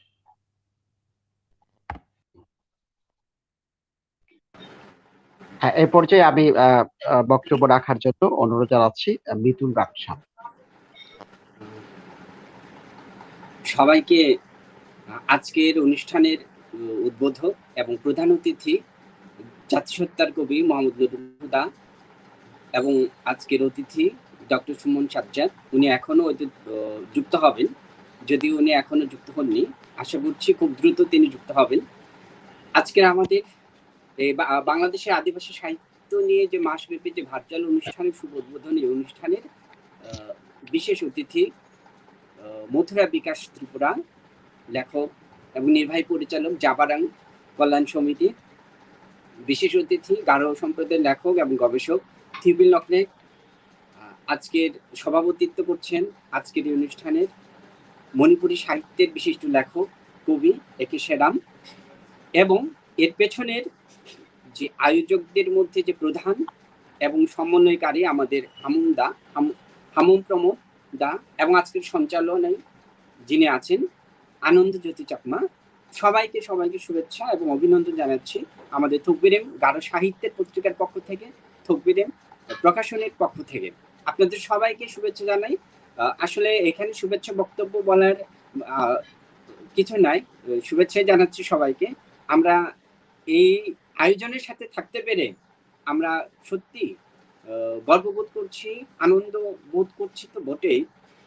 আমরা হামিমদাকে অনেক অনেক ধন্যবাদ জানাই, কৃতজ্ঞতা বোধ করছি, কৃতজ্ঞতা জানাই আমাদের আজকের প্রধান অতিথি আমাদের জাতিসত্তার কবি হুদা ভাইকে প্রতি কৃতজ্ঞতা এবং ধন্যবাদ জানাচ্ছি। এবং আমি শুধু একটু বলতে চাই, যে শেষ করে দেবো আমার 2-1 মিনিটের মধ্যে প্রস্তাবনাটা একটু বলতে চাই। আমার হুদা ভাই যেহেতু আছেন, আমরা বাংলা একাডেমির পক্ষ থেকে, আমাদের আদিবাসীর পক্ষ থেকে, আমি থকবিরিম সাহিত্য পত্রিকার পক্ষ থেকে একটু বলতে চাই যে সামনে যে বইমেলা কিংবা আদিবাসী যে বাংলা একাডেমির যে মহান 21শে বইমেলা হয়, সেই বইমেলায় আদিবাসীদের পক্ষ থেকে আমাদের জন্য আমরা চাই একটি পেভিলিয়ন, যে পেভিলিয়নে আদিবাসীদের, সমগ্র আদিবাসীদের, পাহাড়ি কিংবা সমতল যেখানেই হোক, আদিবাসীদের জন্য একটি পেভিলিয়ন থাকবে, যে পেভিলিয়নে আদিবাসীদের নিজস্ব ভাষার, শিল্প, সাহিত্য, সংস্কৃতির প্রকাশিত বই থাকবে, ম্যাগাজিন থাকবে, এবং নিজেদেরকে আদিবাসীদের যে পরিচয় বিরাট একটু বইমেলায় যেন আমরা নিজেদেরকে তুলে ধরতে পারি, এরকম একটা চাই, আমরা পেভিলিয়ন চাই হুদা ভাইয়ের কাছে, যেহেতু তিনি আমাদেরকে ভালোবাসেন, আমাদের পরম বন্ধু। ওনার কাছে আমি এটা দাবি জানাবো। এবং আমি চাই আমাদের আদিবাসী লেখকদের জন্য, উনি যদি চান, আমার কাছে মনে হয় সম্ভব যে আদিবাসী গবেষণা একটি কেন্দ্র করা, বিভাগ তৈরি করা বাংলা একাডেমিতে, যে বিভাগে আদিবাসী গবেষকরা কাজ করতে পারবেন, আদিবাসী বান্ধব, আদিবাসীদেরকে নিয়ে যারা কাজ করছেন তারা কাজ করতে পারবেন, এবং আদিবাসীদের নিয়ে বিভিন্ন ধরনের, একটু আগে উনি মূলর কথা বলেছেন, লো ভাষার লেখকের কথা বলেছেন, যিনি আবিষ্কার করেছেন, এবং আমাদের প্রত্যেকটা জাতিগোষ্ঠীর কথা তিনি বলেছেন খুব সুন্দর করে, চমৎকার করে। আমরা আশা করছি যদি ওইখানে আদিবাসী বিভাগ করা হয় বাংলা একাডেমিতে, তাহলে আমরাও একদম নির্ভয়ে চলাফেরা করতে পারবো, যেতে পারবো সেই বিভাগে এবং কথা বলতে পারবো, এবং আমাদের আদিবাসীদের কাজ করার সুযোগ থাকবে, আদিবাসীরা সেই বিভাগে কাজ করার সুযোগ থাকবে। তার জন্য আদিবাসী বিভাগ আমরা চাই। এবং আমি চাই লেখকদের, আমাদের যে আদিবাসীদের যে অনেক সিনিয়র লেখক আছেন, তরুণ ইয়াং লেখক আছেন, বুদ্ধিজীবী আছেন, তাদের লেখা প্রকাশ করার জন্য আমি বিনীতভাবে অনুরোধ করব এবং দাবি জানাই আমাদের গারো লেখকদের, হাজং, চাকমা, ত্রিপুরা, মণিপুরী সবার যেন অংশগ্রহণটা থাকে, সবার লেখা যেন প্রকাশ হয়, সেটা আমরা দাবি জানাই। আরেকটি চাই যে আদিবাসী লেখকদের, আমরা জানি যে বাংলা একাডেমি প্রতি বছর নানা ক্যাটাগরিতে পুরস্কার দিয়ে থাকে। আমি চাই আদিবাসীদের সম্মানিত আদিবাসী অনেক লেখক আছেন, পুরস্কার পাবার মতো যোগ্যতা রাখেন, মনীন্দ্র মার্কের মতো, মতেন্দ্র মার্কিনের মতো, কিংবা আমাদের অনেক চাকমা আছেন, ত্রিপুরা আছেন, আমাদের মৃত্তিকা চাকমা আছেন, আরো অনেকজন আছেন। হ্যাঁ, আমি এই মুহূর্তে নাম বলতে পারছি না। তাদেরকে যেন সম্মানিত করা হয়, আদিবাসী হিসেবেই নয়, তাদের লেখাকে সম্মানিত করা হয়, তাদের যে শ্রমকে যেন সম্মানিত করা হয়, তাদেরকে পুরস্কৃত করা হয়, এবং বাঙালি লেখকদের পাশাপাশি আদিবাসীদেরকেও যেন পুরস্কৃত করা হয়। আমি সেই আবেদনটা জানাবো আজকের আমাদের মহাপরিচালকের কাছে। তো আমি আর কিছু বলবো না। আমি এই 1 মাস ধরে যে আমাদের যে সাহিত্য সম্মেলন, এই সাহিত্য সম্মেলনে আমরা আরো থাকবো, এবং আমরা আশা করছি যে আগামীতে যখন আমাদের করোনাটা চলে যাবে, তখন আমরা প্রত্যক্ষভাবে আমরা সবার সাথে মিলন করে, আমাদের সবার সাথে অংশগ্রহণে আমরা খুব সুন্দর করে করতে পারবো, সে আশা রাখছি। এবং আমাদের এই নামটা যেন ইন্টারন্যাশনাল হওয়া উচিত ছিল, আসলে মানে আন্তর্জাতিক আদিবাসী সম্মেলন। আমরা সে আশা করি সেটা আমরা কয়েক মাসের মধ্যে করে ফেলতে পারবো, যে আন্তর্জাতিক আদিবাসী সম্মেলন শুধু সেখানে শুধু বাঙালি সাহিত্যের লেখক থাকবেন না, আদিবাসী সাহিত্যের থাকবে না, ইংরেজি সাহিত্যেরও থাকবেন, স্পেনের সাহিত্যের, ল্যাটিন আমেরিকার সাহিত্যের লেখকজন থাকবেন, সেটা আশা করছি। এবং সবাইকে আবারও ধন্যবাদ জানিয়ে শেষ করছি। ধন্যবাদ আমাদের গারো সাহিত্য পত্রিকার পক্ষ থেকে, তকবিরম প্রকাশনের পক্ষ থেকে, গারো লেখক সাহিত্যিকদের পক্ষ থেকে সবাইকে অনেক ধন্যবাদ, শেষ করছি। হ্যাঁ, ধন্যবাদ মিঠুন রাকসাম দাদা। আপনি খুব চমৎকার ভাবে বলেছেন, আপনার প্রত্যাশার কথা বলেছেন। আমরা আশা করি আমরা দেশের নিশ্চয়ই আমরা আমাদের দেশের গণ্ডি পেরিয়ে একদিন আমরা আন্তর্জাতিক অঙ্গনে আমাদের ভাষা, সাহিত্য, সংস্কৃতিকে এখনো যতটুকু নিতে পেরেছি, আমরা হয়তো অদূর ভবিষ্যতে আমাদের সাহিত্যকে, আদিবাসী সাহিত্যকে সেই পর্যায়ে আমরা উন্নীত করতে পারবো। সম্মানিত সুধীবৃন্দ, আমরা আসলে আজকের যে আয়োজন, এই আয়োজনটি 4টি আমরা আয়োজক সংগঠন রয়েছি। এখানে বাংলাদেশ মণিপুরী সাহিত্য সংসদ রয়েছেন চিটাগং হিল ট্রাক্টস রাইটার্স ইউনিয়ন, রয়েছেন থক বিডিং এবং মণিপুরী বিরোধ। এর 4টি সংগঠনের উদ্যোগে কিন্তু আমরা যৌথ আয়োজন করেছি আজকের এই আদিবাসী সাহিত্য অনুষ্ঠান। এখন আমাদের এই পর্যায়ে আমরা আমাদের বিশেষ অতিথিদের বক্তব্যে আমরা চলে যাব। আমি বিশেষ অতিথিদের বক্তব্য পর্বে সর্বপ্রথমে আমাদের চিটাগং হিল ট্রাক্টস রাইটার্স ইউনিয়নের সম্মানিত সহসভাপতি, কবি ও ভাষা গবেষক এবং জাবারাং কল্যাণ সমিতির সম্মানিত নির্বাহী পরিচালক, আমাদের সকলের প্রিয় মানুষ, প্রিয় ব্যক্তিত্ব মথুরা বিকাশ ত্রিপুরা কাছে যাচ্ছি ওনার বিশেষ অতিথির বক্তব্য প্রদান করবার জন্য। ধন্যবাদ সঞ্চালক, আমার প্রিয়জন আনন্দজ্যোতি চাকমা মহোদয়। বাংলাদেশের আদিবাসী সাহিত্য অনুদ্ঘাটিত এক গোপন ঐশ্বর্য, খুবই সুন্দর একটি শিরোনাম দিয়ে আজকের এই আয়োজন। এই আয়োজনে আমাদের প্রধান অতিথি রয়েছেন বাংলা একাডেমি পরিচালক, জাতিসত্তার কবি জনাব মোহাম্মদ নুরুল হুদা মহোদয়। সভাপতিত্ব করছেন আমাদের বাংলাদেশের আদিবাসীদের প্রথম সারির একজন লেখক গবেষক, কবি এ কে সেরাম মহোদয়। বিশেষ অতিথি হিসেবে সাজ্জাদ, বাংলা বিভাগ, জাহাঙ্গীরনগর বিশ্ববিদ্যালয়ের অধ্যাপক, উনি মনে হয় এখনো এসে পৌঁছাননি। রয়েছেন আমার প্রিয় ব্যক্তিত্ব টিফিল নকরেক, সিডিআই কারিটাসের পরিচালক। আর পাশাপাশি যেসব আলোচক এবং সংগঠক এখানে উপস্থিত রয়েছেন, বিশেষ করে বাংলাদেশ মণিপুরী সাহিত্য সংসদ, রাইটার্স ইউনিয়ন, ঠক বিরিম, মণিপুরী মিরর, এসব সংগঠন থেকে যারা রয়েছেন তাদের সকলকে আমার ব্যক্তিগত তরফ থেকে শুভেচ্ছা অভিনন্দন জানাচ্ছি। শুভ সন্ধ্যা। আমি বাড়াবো না, যেহেতু রাত, অনেকের হয়তো ধৈর্য থাকবে না। আমরা সবাই জানি যে বাংলাদেশের যে আদিবাসীদের ভাষার পরিস্থিতি এখন কোন অবস্থায় রয়েছে, এটা মোটামুটি আমরা সবাই জানি। এখানে অতি সম্প্রতি 50টি ভাষাকে, 50টি জাতিগোষ্ঠীকে স্বীকৃতি দেওয়া হয়েছে আমাদের সংস্কৃতি মন্ত্রণালয়ের অধীনে। তো আমি আশা করি যে অন্তত 50 করেই সরকারের উন্নয়ন কার্যক্রম সূচিত হবে এবং বেগবান হবে। বিশেষ করে তাদের ভাষা সংস্কৃতিকে যদি উন্নয়ন করা যায়, তাহলে তারা পরবর্তীতে তাদের অস্তিত্ব টিকে থাকার জন্য তারা সুযোগ পাবে। আমরা সবাই জানি যে বাংলাদেশে যে সাহিত্য, এটা শুধু বাংলাদেশে না, যে কোনো ভাষার সাহিত্যের মূল হচ্ছে মৌখিক সাহিত্য, এবং মৌখিক সাহিত্য থেকে পর্যায়ক্রমে আধুনিক সাহিত্যে রূপান্তর লাভ করে।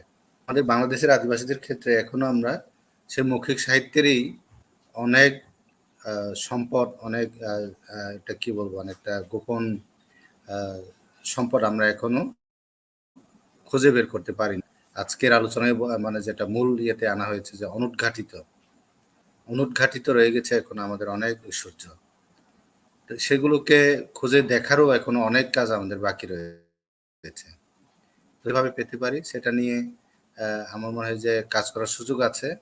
এটা আমাদেরই করতে হবে, যারা আমরা আদিবাসী ভাষায় লেখালেখি করি, এবং সরকারের এখানে কাজ হবে পৃষ্ঠপোষণ করা, প্রকাশনার জন্য সহায়তা করা। এখানে বাংলা একাডেমির মাননীয় মহাপরিচালক উপস্থিত আছেন, তিনি আমাদের প্রধান অতিথি হিসেবে কথা বলে গেছেন। আমি তার কাছে আবেদন জানাতে চাই যে এই যেসব বিষয়গুলো রয়েছে, ভাষা বিকাশের ক্ষেত্রে যেসব উপাদানগুলো করা মানে প্রকাশ করা খুবই প্রয়োজন, গবেষণা করা প্রয়োজন, সেগুলোতে বাংলা একাডেমি একটা নেতৃস্থানীয় ভূমিকা নিতে পারে বাংলাদেশের সকল আদিবাসী জাতিসত্তার ভাষা বিকাশ। এখানে আমাদের লিখিত সাহিত্যগুলো দেখা যাবে যে খুবই বেশি না, সর্বোচ্চ হয়তো 50 থেকে 60 বছরের ঐতিহ্য। তো এখন অনেকের হয়তো আছে, আমরা মানে সারা পৃথিবীকে ধরলে হয়তো 100 বছরের আছে। যেমন আমার মাতৃভাষা ককবরকের কথা যদি বলি, এটা প্রায় 100 বছরের বেশি সময় ধরে এটার ঐতিহ্য রয়েছে। কিন্তু বাংলাদেশে এর চর্চার সময় খুব কম সময়, ধরেন 1934-35 সাল থেকে মূলত লিখিত সাহিত্যের নমুনা আমরা পাই বাংলাদেশে। তো সেক্ষেত্রে এই এখনো যেসব বিষয় রয়ে গেছে সেগুলোকে গবেষণা করার জন্য সহায়তা করা দরকার। আমাদের অনেক সাংস্কৃতিক ইনস্টিটিউট রয়েছে, নাম ক্ষুদ্র নিগোষ্ঠী সাংস্কৃতিক ইনস্টিটিউট নামে পরিচিত। এটা অনেক অঞ্চলেই রয়েছে, কিন্তু এই ইনস্টিটিউটগুলোকে কিভাবে করা যায়, কিভাবে আরো ক্ষমতায়িত করা যায়, তাদেরকে অর্থায়নের ক্ষেত্রে কিভাবে আরো বেশি সহায়তা করা যায়, তারা যাতে ভাষা সংস্কৃতি গবেষণা এই জায়গাগুলোতে তারা কাজ করতে পারে, প্রতিনিয়ত যাতে তারা পারে। আমাদের এখনো অনেক ভাষা রয়েছে যেসব ভাষার আমি যদি 50টি আদিবাসীর মধ্যে যদি 40 থেকে 41টি ভাষার কথাও বলি, এই 40-41টি ভাষার মধ্যে সর্বসাকুল্যে 10 থেকে 15টি ভাষা মানে পুরোপুরি মানে পূর্ণাঙ্গভাবে লিখিত রূপ আছে। তো অধিকাংশ ভাষার এখনো লিখিত রূপ সেভাবে প্রতিষ্ঠিত নয়। সেগুলোকে সহায়তা করা যদি তাদেরকে আমরা টিকিয়ে রাখতে চাই প্রকৃত অর্থে, তো সেটার জন্য হচ্ছে আমাদের ছোট ছোট কাজ দিয়ে তাদেরকে সহায়তা করার সুযোগ আছে। তাদের ভাষাগুলোকে ডকুমেন্টেশন করা এবং এইগুলোকে প্রাতিষ্ঠানিকভাবে ব্যবহারের জন্য উপযোগী করে তোলা। তা আমরা বাইরের থেকে আমরা কেউ কিছু সেটা বলবো না, আমরা তাদেরকে টেকনিক বলে দিতে পারি। আমাদের বাংলা একাডেমি আছে, আন্তর্জাতিক মাতৃভাষা ইনস্টিটিউট আছে, অথবা বাংলাদেশের অন্যান্য যে ভাষা রয়েছে, বিভিন্ন বিশ্ববিদ্যালয়ে আমাদের ভাষা ইনস্টিটিউট আছে, ভাষা বিজ্ঞান ডিপার্টমেন্ট আছে। এইসব আমাদের হাতের কাছে থাকা যে প্রতিষ্ঠানগুলো রয়েছে, যে দক্ষ জনশক্তিগুলো রয়েছে, তাদের মাধ্যমে সহায়তা করে আমরা এই অনুন্নত এবং অনুদ্ঘাটিত যে বিষয়গুলো এবং যেসব ভাষা এখনো লিখিত রূপে বিকশিত হয়নি, তাদেরকে সহায়তার জন্য আমরা উদ্যোগ গ্রহণ করতে পারি। তো এখানে হচ্ছে আমাদের বর্তমান বাস্তবতা হচ্ছে সব যে কজন হাতে গোনা মানুষ যারা লেখালেখি করি, আমাদেরও অনেক সীমাবদ্ধতা রয়েছে। আমরা অনেক সময় আমাদের অনেক লেখকের দীর্ঘশ্বাস দেখতে পাই, যে বই প্রকাশিত হয় কিন্তু গিফট উপহার নেওয়া ছাড়া কেনার কোনো মানুষ থাকে না, এরকম অনেক দীর্ঘশ্বাস আমরা দেখতে পাই। এর কারণ হচ্ছে আমাদের ভাষা বাজারের যে পুঁজি বাজারের মূল্যে আমাদের ভাষার কোনো মূল্য নেই। তো এগুলোকে কিভাবে সরকার সহায়তা করে, সরকারি বিভিন্ন বিশ্ববিদ্যালয়, পাবলিক লাইব্রেরি, এগুলোতে কিভাবে আদিবাসী লেখকদের লেখা বইপত্রগুলো কেনার ব্যবস্থা করা যেতে পারে, এগুলো নিয়েও ভাবার অবকাশ থাকে। তারপরে লিখিত রূপ চর্চার ক্ষেত্রে আদিবাসীদেরকেও যেমন করতে হবে, তেমনি সরকারকেও সহযোগিতা করতে হবে। একাডেমিক শিক্ষার ক্ষেত্রে যে সীমাবদ্ধতাগুলো রয়েছে সেগুলো কাটিয়ে ওঠার জন্য সহায়তা করতে হবে। আমাদের এখনো ইতিহাস আশ্রয়ী গল্প উপন্যাস সেভাবে গড়ে ওঠে, সেগুলোর ক্ষেত্রেও আমাদের যারা লেখালেখি যারা করেন তাদেরকে এটা নিয়ে ভাবতে হবে।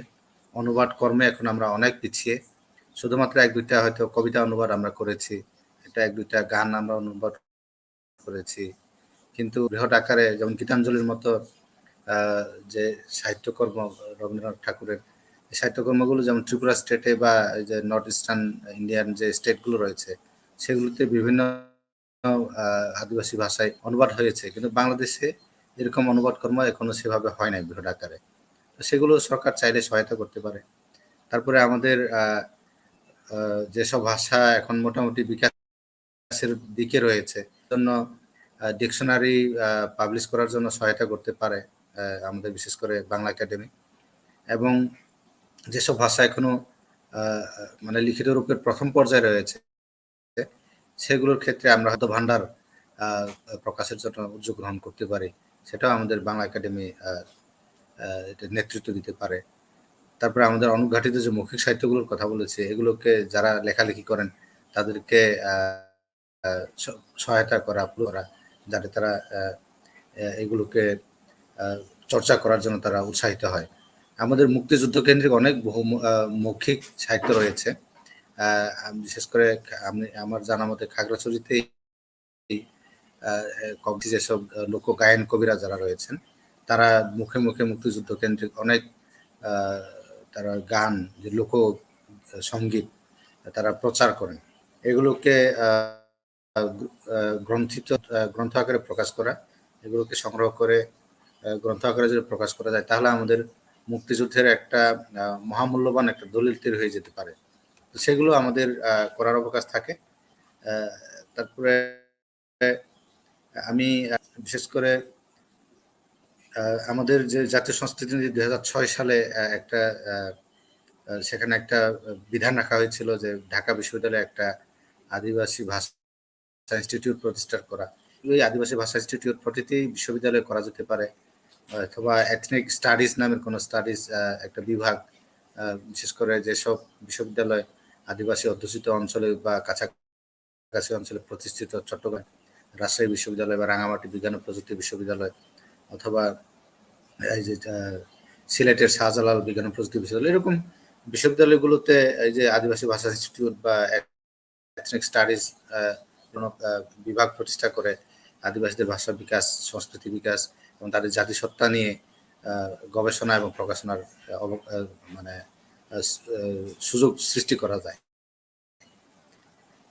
বিশ্ববিদ্যালয়গুলোতে চর্চার ক্ষেত্র হিসেবে আরো কিভাবে এগুলোকে আমাদের ভাষা এবং সংস্কৃতিকে তুলে ধরা যায় সেটা অবশ্যই সরকারিভাবেই করতে হবে, কারণ আমরা তখনই একটি প্রগত সমাজ আমরা গঠন করতে পারবো যখন আমাদের প্রত্যেক নাগরিক সমূহকে ইতিবাচক মনোভাব পোষণ করবে, বন্ধুত্বপূর্ণ মনোভাব পোষণ করবে। কিন্তু এখন যেটা দেখা যায় সেটা হচ্ছে যে মানে অনেক জায়গায় দেখা যায় যে আদিবাসীদের দেখলে চাকমা করে আমাদেরকে অনেক সময় তুচ্ছ-তাচ্ছিল্য করা হয়, অথবা যখন বাংলাদেশে যখন রোহিঙ্গা ফ্লো এসেছিল আমরা খুব খারাপ লেগেছিল তখন যে আমাদের মিয়ানমার থেকে আসা বলে সাধারণ মানুষরা মনে করতো যে ওই রোহিঙ্গারা আমাদের মতো দেখতে হবে, তাই তখন আমাদেরকে অনেকেই মানে রাস্তাঘাটে দেখলে আমাদের অনেক স্টুডেন্ট বিশেষ করে ছাত্রী এবং আমাদের নারীরা ঢাকায় চট্টগ্রামে বিভিন্ন অফিসে কাজ করেন, তারা যখন পথে নামেন তখন তাদেরকে নানাভাবে তুচ্ছ-তাচ্ছিল্য করা হয় যে রোহিঙ্গা যাচ্ছে। তো এই যে মানে আমাদের যে পরস্পর নাগরিকরা মানে পরস্পরের প্রতি নেতিবাচক যে মনোভাব এগুলো তখনই কেটে যাবে যখন আমাদের শিক্ষা ব্যবস্থায় আমাদের প্রাথমিক স্তর থেকে শুরু করে উচ্চতর স্তর পর্যন্ত সকল ক্ষেত্রে যদি আমাদের চিত্রতাকে যদি একটা প্রকৃত সৌন্দর্যের একটা মানে উপমা হিসেবে যদি তুলে ধরা হয়, যদি প্রকৃত সৌন্দর্যের একটা উপাদান হিসেবে তুলে ধরা হয়, তখন এই যে বৈচিত্র্যকে আমাদের পরবর্তী প্রজন্ম একটি শক্তি হিসেবে দেখবে, যেটাকে নিয়েই আমাদের পরবর্তী প্রজন্ম একটা ভালো প্রগতিশীল প্রজন্মে পরিণত হতে পারে। তো আমি আর আমার কথা বেশি বাড়াচ্ছি না, যেহেতু আমাদের আরো অনেকজন, সকলকে আবারও আমার ব্যক্তিগত তরফ থেকে ধন্যবাদ জানিয়ে আমার কথা এখানে শেষ করছি। শুভেচ্ছা সবাইকে। আবারও অনেক অনেক ধন্যবাদ এবং কৃতজ্ঞতা জ্ঞাপন করছি আমাদের আজকের ভার্চুয়াল সাহিত্য আলোচনার সম্মানিত বিশেষ অতিথি মথুরা বিকাশ ত্রিপুরা। আমাদের আদিবাসী অনেক সমৃদ্ধ সাহিত্য রয়েছে আমাদের। আবার একইভাবে যে অনুদ্ঘাটিত অনেকগুলো লোক সাহিত্য আমাদের প্রকাশ করা, এগুলোকে উদ্ঘাটন করা, এই ক্ষেত্রে আমাদের অবশ্যই রাষ্ট্রীয় পৃষ্ঠপোষকতা দরকার আছে, আমাদের দরকার আছে। আমাদের যে প্রকাশিত যে আদিবাসী লেখকদের সেগুলো প্রকাশ করার সুযোগ এবং সহযোগিতা, একই সাথে এগুলোর যে বাজার মূল্য তৈরি করা, সবকিছু কিন্তু আমাদের প্রয়োজন। আমাদের চমৎকার ভাবে এই প্রয়োজনীয়তা গুরুত্ব গুলো তিনি তার বক্তব্যের মাধ্যমে তুলে ধরেছেন। সম্মানিত যারা দেখছেন, ইতিমধ্যে অনেকেই খুব সুন্দর সুন্দর কমেন্টস দিয়ে যাচ্ছেন আমাদেরকে, বিশেষ করে কবিতা চাকমা, লালন চাকমা, ম্যাকলিন চাকমা, আরো অনেকেই, চাকমা সহ অনেকেই কিন্তু মনে কিশোর ত্রিপুরা, অনেকে খুব যুক্তিসঙ্গত আমাদের মহাপরিচালক মহোদয় যা বলেছেন, আমাদের অতিথি বক্তারা যা বলছেন, সবগুলো বিষয় সম্পর্কে তারা সহমত পোষণ করে আমাদেরকে অনেক সুন্দর সুন্দর কমেন্ট দিচ্ছেন। আমরা আশা করি আজকের এই ভার্চুয়াল আলোচনার মধ্য দিয়ে আমরা একটি আলোর পথ আমরা খুঁজে পাব। আমি এই পর্যায়ে বক্তব্য রাখার জন্য বিশেষ অতিথি হিসেবে আমাদের মাঝে উপস্থিত রয়েছেন সিডিআই কারিতাসের পরিচালক থিওফিল নবরেক দাদা। আমি থিওফিল নবরেক দাদাকে বিশেষ বক্তব্য রাখার জন্য সরি আনন্দদা, থিওফিলদা এখন একটু প্রবলেমে আছে নেটে, তো আমরা শুরু করবো হলো অজাসেরাম বা আমাদের সম্মানিত এবং মাননীয় সভাপতি, ওনার বক্তব্যের মধ্যে যদি উনি চলে আসেন ওনাকে আমরা পড়ে দিব আর কি। ঠিক আছে, আপাতত ওনাকে বলার জন্য অনুরোধ করেন। বিশেষ কারণে আমাদের বিশেষ অতিথি থিওফিল নবরেক দা একটু বাইরে আছেন। আমরা এখন আমাদের আজকের এই মাসব্যাপী বাংলাদেশের আদিবাসী সাহিত্য নিয়ে যে ভার্চুয়াল অনুষ্ঠান উদ্বোধনী পর্বে, উদ্বোধনী দিনে আমাদের সম্মানিত সভাপতি, বিশিষ্ট কবি, লেখক এবং প্রবন্ধ লেখক, মণিপুরী বাংলাদেশ মণিপুরী সাহিত্য সংসদের মাননীয় সভাপতি একে সেরাম মহোদয়কে সভাপতির বক্তব্য উপস্থাপনের জন্য অনুরোধ জানাচ্ছি।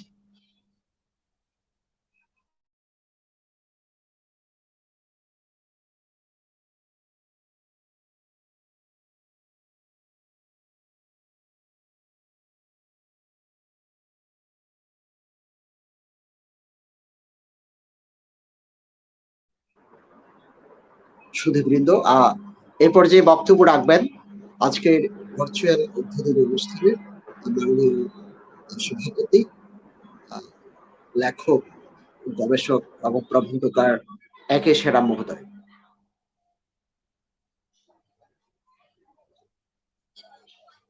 হ্যাঁ, সেরামটা এখনো আনমিউট হয়নি।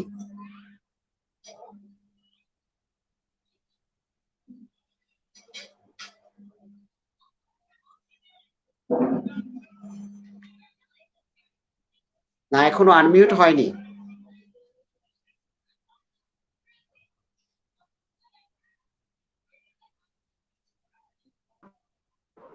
সমর্থ সুধীবৃত, আমরা অপেক্ষা করছি আমাদের আজকের অনুষ্ঠানের মাননীয় সভাপতি, লেখক, গবেষক, প্রবন্ধকার এবং বাংলাদেশের মণিপুরী সাহিত্য সংসদের মাননীয় সভাপতি একে সেরাম মহোদয়ের বক্তব্যের জন্য আমরা অপেক্ষা করছি।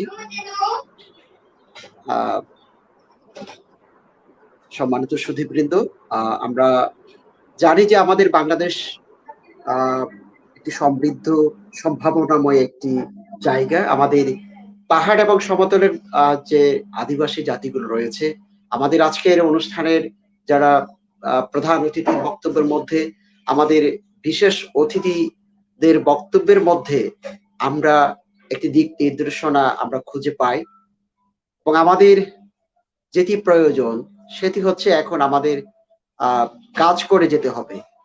আমরা জানি যে আমাদের সমতলের মধ্যে অনেকগুলো আমাদের জাতিসত্তা রয়েছেন, যে জাতিসত্তাগুলোর কিন্তু সমৃদ্ধ সাহিত্য রয়েছে, লোক সাহিত্য রয়েছে, তাদের নিজস্ব বর্ণমালা, তাদের নিজস্ব গবেষণাধর্মী বিষয় রয়েছে।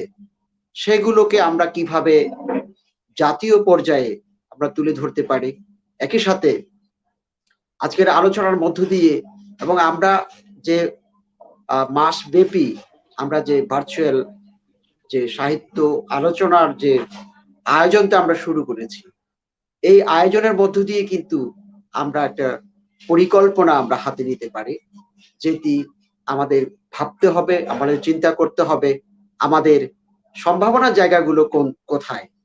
একই সাথে আমাদের সম্ভাবনার পাশাপাশি আমাদের সংকটগুলো কোথায় রয়েছে, সেই সংকটগুলো মোকাবেলার জন্য আমাদের যারা অগ্রজ কবি সাহিত্যিক যারা রয়েছেন, গবেষকরা যারা রয়েছেন, তাদেরকে সহ আমরা যারা রাষ্ট্রের যে প্রতিষ্ঠানগুলোতে গুরুত্বপূর্ণ যে প্রতিষ্ঠানগুলো রয়েছে, বিশেষ করে আমরা আজকে বাংলা একাডেমির কথা বলছি, আমরা আন্তর্জাতিক মাতৃভাষা ইনস্টিটিউটের কথা বলছি। ইতিমধ্যে আমাদের অনুষ্ঠানের বিশেষ অতিথি মথুরা বিকাশ দাদা যেটি অনুভব করছেন সেটি হচ্ছে যে আমাদের এই ভাষাগুলোকে টিকিয়ে রাখার জন্য আদিবাসী যে ঢাকা বিশ্ববিদ্যালয়ে যে আদিবাসী যে সাহিত্য বা আদিবাসী ভাষা গবেষণা কেন্দ্র বা ইনস্টিটিউট যে খোলার যে প্রস্তাব, সেই প্রস্তাবটি কিন্তু সরকারের বিবেচনা করবে। হ্যাঁ আমি হ্যাঁ ঠিক আছে। সম্মানিত সুধীবৃন্দ, আমরা হয়তো যান্ত্রিক গোলযোগের কারণে হয়তো আমরা হ্যাঁ ঠিক আছে, আমরা এই পর্যায়ে চলে যাচ্ছি আমাদের আজকের ভার্চুয়াল উদ্বোধনী অনুষ্ঠানের সম্মানিত সভাপতি একই সেরা মহোদয়ের কাছে। হ্যাঁ দাদা, হ্যাঁ আমরা শুনতে পাচ্ছি। হ্যাঁ কাকা শোনা যাচ্ছে, ইউ ক্যান আপনি বলেন।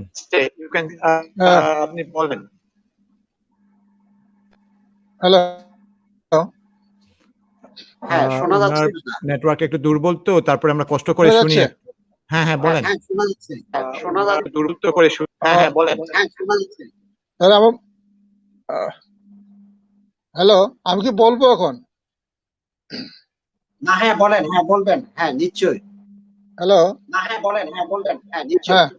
আর আজকের যে ভার্চুয়াল আলোচনা সভা বাংলাদেশের আদিবাসী সাহিত্য এক অনুদ্ঘাটিত গোপন ঐশ্বর্য, এই বিষয়কে উপপাদ্য করে যে ভার্চুয়াল সাহিত্য সভা সাহিত্য আলোচনা মাসব্যাপী এর আজকে উদ্বোধনী অনুষ্ঠান, এই পর্বের সম্মানিত প্রধান অতিথি বাংলা একাডেমির সম্মানিত মহাপরিচালক কবি মোহাম্মদ নুরুল হুদা, বিশেষ অতিথি হিসাবে উপস্থিত আছেন ডক্টর সুমন সাজ্জাদ, উপস্থিত হননি সম্ভবত এখনো, ডক্টর মথুরা বিকাশ ত্রিপুরা, থিওফিল নকরেক, সম্মানিত লেখকবৃন্দ দুজনেই আমাদের আদিবাসী জনগোষ্ঠীর।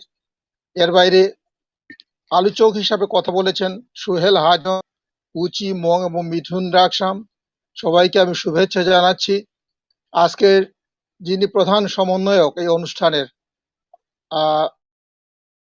হামুদের এডিটর ইন চিফ, তাকেও আমি অভিনন্দন জানাচ্ছি এই অনুষ্ঠান আয়োজন। আগস্ট মাস বাঙালি জাতির জীবনে সবচেয়ে সুখাবহ মাস। আমি আমার বক্তব্যের শুরুতেই জাতির পিতা বঙ্গবন্ধু শেখ মুজিবুর রহমানের প্রতি শ্রদ্ধা নিবেদন করছি এবং তার সাথে 15ই আগস্টে যারা শহীদ হয়েছেন সবার স্মৃতির প্রতি শ্রদ্ধা নিবেদন করছি। আমরা জানি বাংলাদেশে বাংলা ভাষা এবং সাহিত্য এতটাই উজ্জ্বল অবস্থানে যে এখানে অন্য ভাষা ও সাহিত্য ধূসর এবং ম্লান হয়ে যায়। যদিও বাংলাদেশে বাঙালি জাতিসত্তার পাশাপাশি অনেক জাতিসত্তার বিভিন্ন জনগোষ্ঠী আছেন। সরকারি হিসাবেই এই জনগোষ্ঠীর সংখ্যা 50টি, যারা নিজেদেরকে আদিবাসী হিসেবে পরিচয় দিয়ে থাকেন। আর কারো কারো মতে এই সংখ্যা 50টিরও বেশি। এই যে জনগোষ্ঠীগুলো, আদিবাসী জনগোষ্ঠী, প্রত্যেকের রয়েছে নিজস্ব একটি মাতৃভাষা, রয়েছে সাহিত্য, সংস্কৃতি, এবং সবাই নিজের মাতৃভাষা এবং সংস্কৃতি নিয়ে গর্ব করে থাকে। আমাদের আদিবাসী জনগোষ্ঠীগুলোর মাতৃভাষায় সাহিত্য রচিত হয়, এবং কোনো কোনো ভাষায় এত উন্নত মানের সাহিত্য রচিত হয় যেগুলো অনেকটা গুরুত্বপূর্ণ সাহিত্য হিসেবে বিবেচনার দাবি রাখে। পর্যায়ে আমি চাকমা, করক, গারো, মণিপুরী, হাজং, মারমা প্রভৃতি ভাষার কথা উল্লেখ করি। ফলে বাংলাদেশে এখন আদিবাসীদের একটি ধারা ক্রমশ উজ্জ্বলতর হয়ে উঠছে, এবং বেগবান জাতির এবং যে সাংস্কৃতিক বৈচিত্র্য আছে, এটা বাঙালি জাতি বাংলাদেশকে একটি অনন্যতায় ভাস্বর করেছে। কিন্তু দুঃখজনক হলেও সত্য যেটা, বাংলাদেশে আদিবাসীদের যেমন সাংবিধানিক স্বীকৃতি নেই, তেমনি আদিবাসী ভাষার কোনো সাংবিধানিক ভিত্তি নেই, আদিবাসী সাহিত্যের কোনো ভিত্তি নেই, এবং সরকারি কোনো প্রচেষ্টাও নেই এই সমস্ত ভাষা এবং সাহিত্যকে বিকশিত করার। এটা হলো আমাদের একটা দুঃখের বিষয়। কিন্তু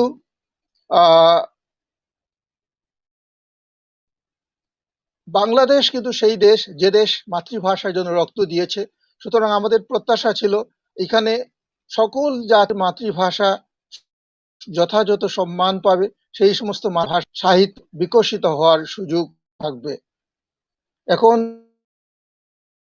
সময় এসেছে বাংলা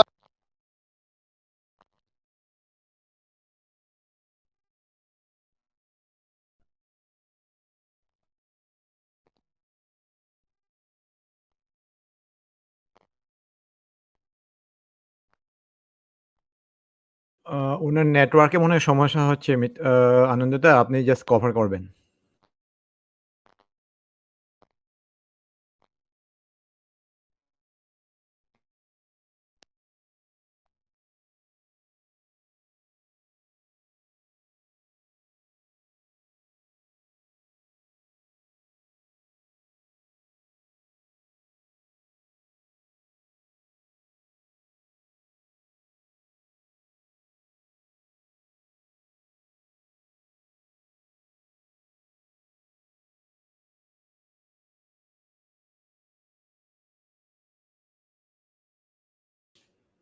সম্মানিত শ্রোতৃবৃন্দ এবং উপস্থিত এবং যারা দেখছেন সবাইকে আমি দুঃখিতভাবে একটু মাপ চাচ্ছি, ক্ষমা চাচ্ছি, কারণ টেকনিক্যাল কারণে ওনার আমাদের স্যার একে সেরামের অডিওটা মিউট হয়ে গেছেন, আর এর মধ্যে আবার আমাদের যে উপস্থাপক ওনাকেও পাচ্ছেন। আচ্ছা, ওনাকে পেয়ে গেছি।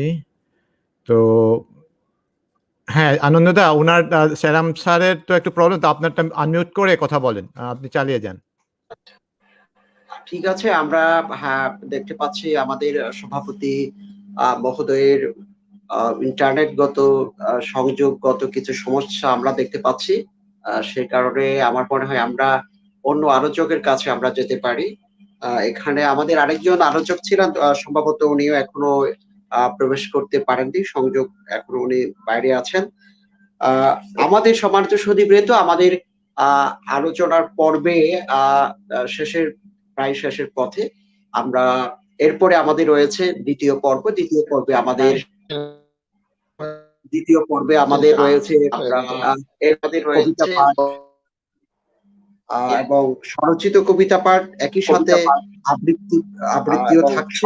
কবিতা পাঠ একই সাথে আবৃত্তিও থাকছে। কবিরা আছেন তারা স্বরচিত কবিতা পাঠ করবেন। আমি সর্বপ্রথমে স্বরচিত কবিতা পাঠ করবেন। আমি সর্বপ্রথমে কবি রুমিতা সিনহার কাছে চলে যাচ্ছি। কবি রুমিতা সিনহার কাছে চলে যাচ্ছি। হ্যাঁ, এখন আবৃত্তি নিয়ে আসছেন যে রুমিতা সিনহা।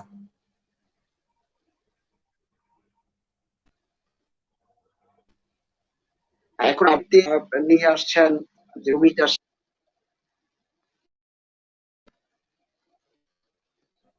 একটু আনমিউট করে নিতে হবে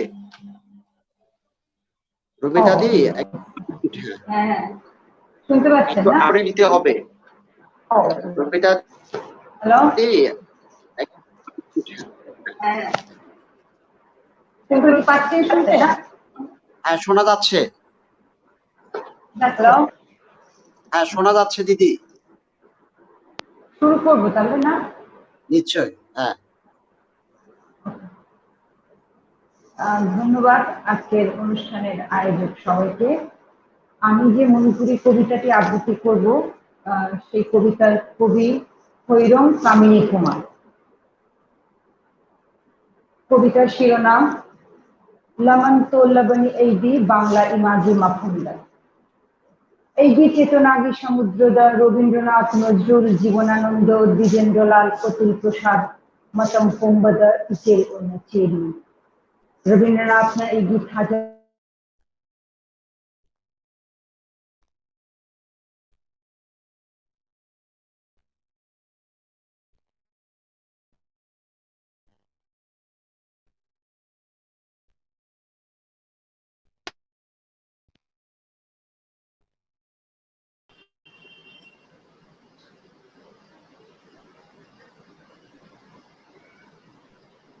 বাংলা ভাষা আন্দোলন Aingonda Nauhonna Chetona Piratri Maite Londu Nunshibadi Shahid Ulkiba Robba Rofik Barkot Salam Edu Perona Piratri Himalondita Makta Hawaii Khabit Kodi Shahid Minar Edu Lepak Nimba Shingi Mafanda Matam Puna Makta Ikai Kumnaba Uspa Takiri Kumputhara Matoigi Newton Lan, Egutam Piki, Sampradayikota Gimayukta Mayok Yabinabagita Laili Mojnu Shiri Farhad, Eguni Shinghali, Maite Mahakabbo Ki Nayok Naika, Khambatri Diwari, Ejiwa Khaldi, Laman Tol Labani, Bangla Amashun, Bangla Imaji Makunda.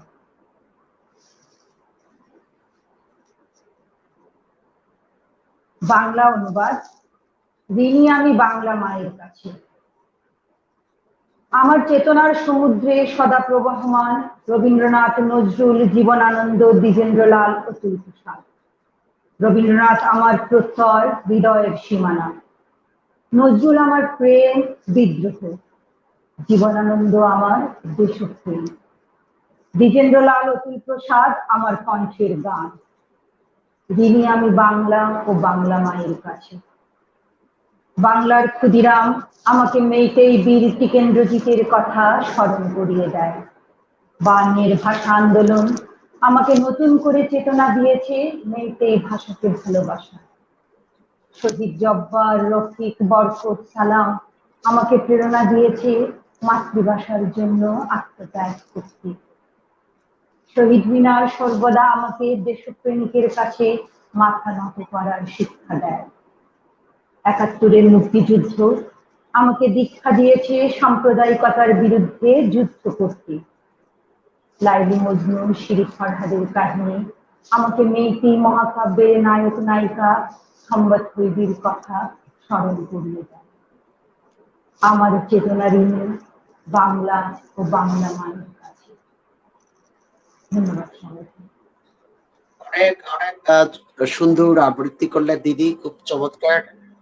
আমাদের বাংলা ভাষা ও সাহিত্যে আমাদের কবি নজরুল, বিশ্বনন্দিত কবি রবীন্দ্রনাথ এবং আমাদের রূপসী বাংলার কবি জীবনানন্দ সবকিছু আমাদের ভাষা সাহিত্যের অস্তিত্বকে তারা ধারণ করেন। খুব সুন্দর একটি কবিতা আপনি পাঠ করলেন। অনেক অনেক ধন্যবাদ দিদি আপনার এই চমৎকার উপস্থাপনার জন্য। সম্মানিত সুধীবৃন্দ, আমরা এতক্ষণ শুনছিলাম আমাদের রবিতা সিনহার কাছ থেকে মণিপুরী একটি কবিতা।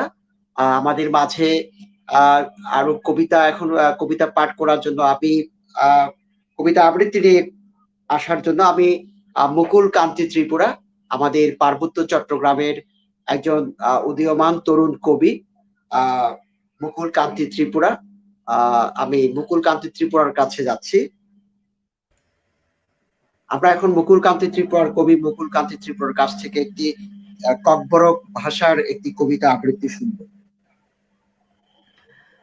অসংখ্য ধন্যবাদ আনন্দদা, আজকের এই মহতী অনুষ্ঠানের সঞ্চালক মহোদয়।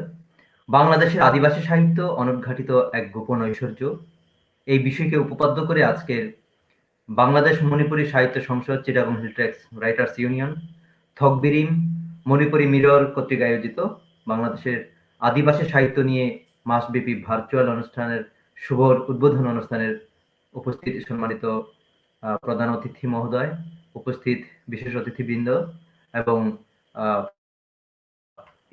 এই অনুষ্ঠানটি যারা বিভিন্ন জায়গা থেকে শুনছেন, সবাইকে অনেক অনেক প্রীতি এবং শুভেচ্ছা জানাচ্ছি, অনেক অনেক শ্রদ্ধা জ্ঞাপন করছি। আমি আজকে একটি কবিতা আবৃত্তি ঠিক নয়, একটু পড়ার চেষ্টা করব। সেটি হচ্ছে শ্রদ্ধেয় পার্বত্য চট্টগ্রামের শ্রদ্ধেয় কবি প্রয়াত মহেন্দ্রলাল ত্রিপুরা মহোদয়ের একটি কবিতা। কবিতাটির নাম ত্রিপুরা। এই কবিতাটিতে মূলত তিনি ত্রিপুরা জাতিসত্তার পরিচয়, ত্রিপুরা জাতিসত্তার বিভিন্ন বিষয়ের উপর তিনি বর্ণনা করে কবিতাটি রচনা করেছেন, লিখেছেন। তো আমি এই কবিতাটি বাংলায় অনুবাদ নেই, শুধু 1985 সালে কবিতাটি প্রকাশিত হয়েছিল আইতারামা নামক একটি ম্যাগাজিনে। এটি হচ্ছে আইতারামা ম্যাগাজিন, যেটির অর্থ শুকতারা, এবং রচিত কবিতাটি আমি আবৃত্তি করার চেষ্টা করছি।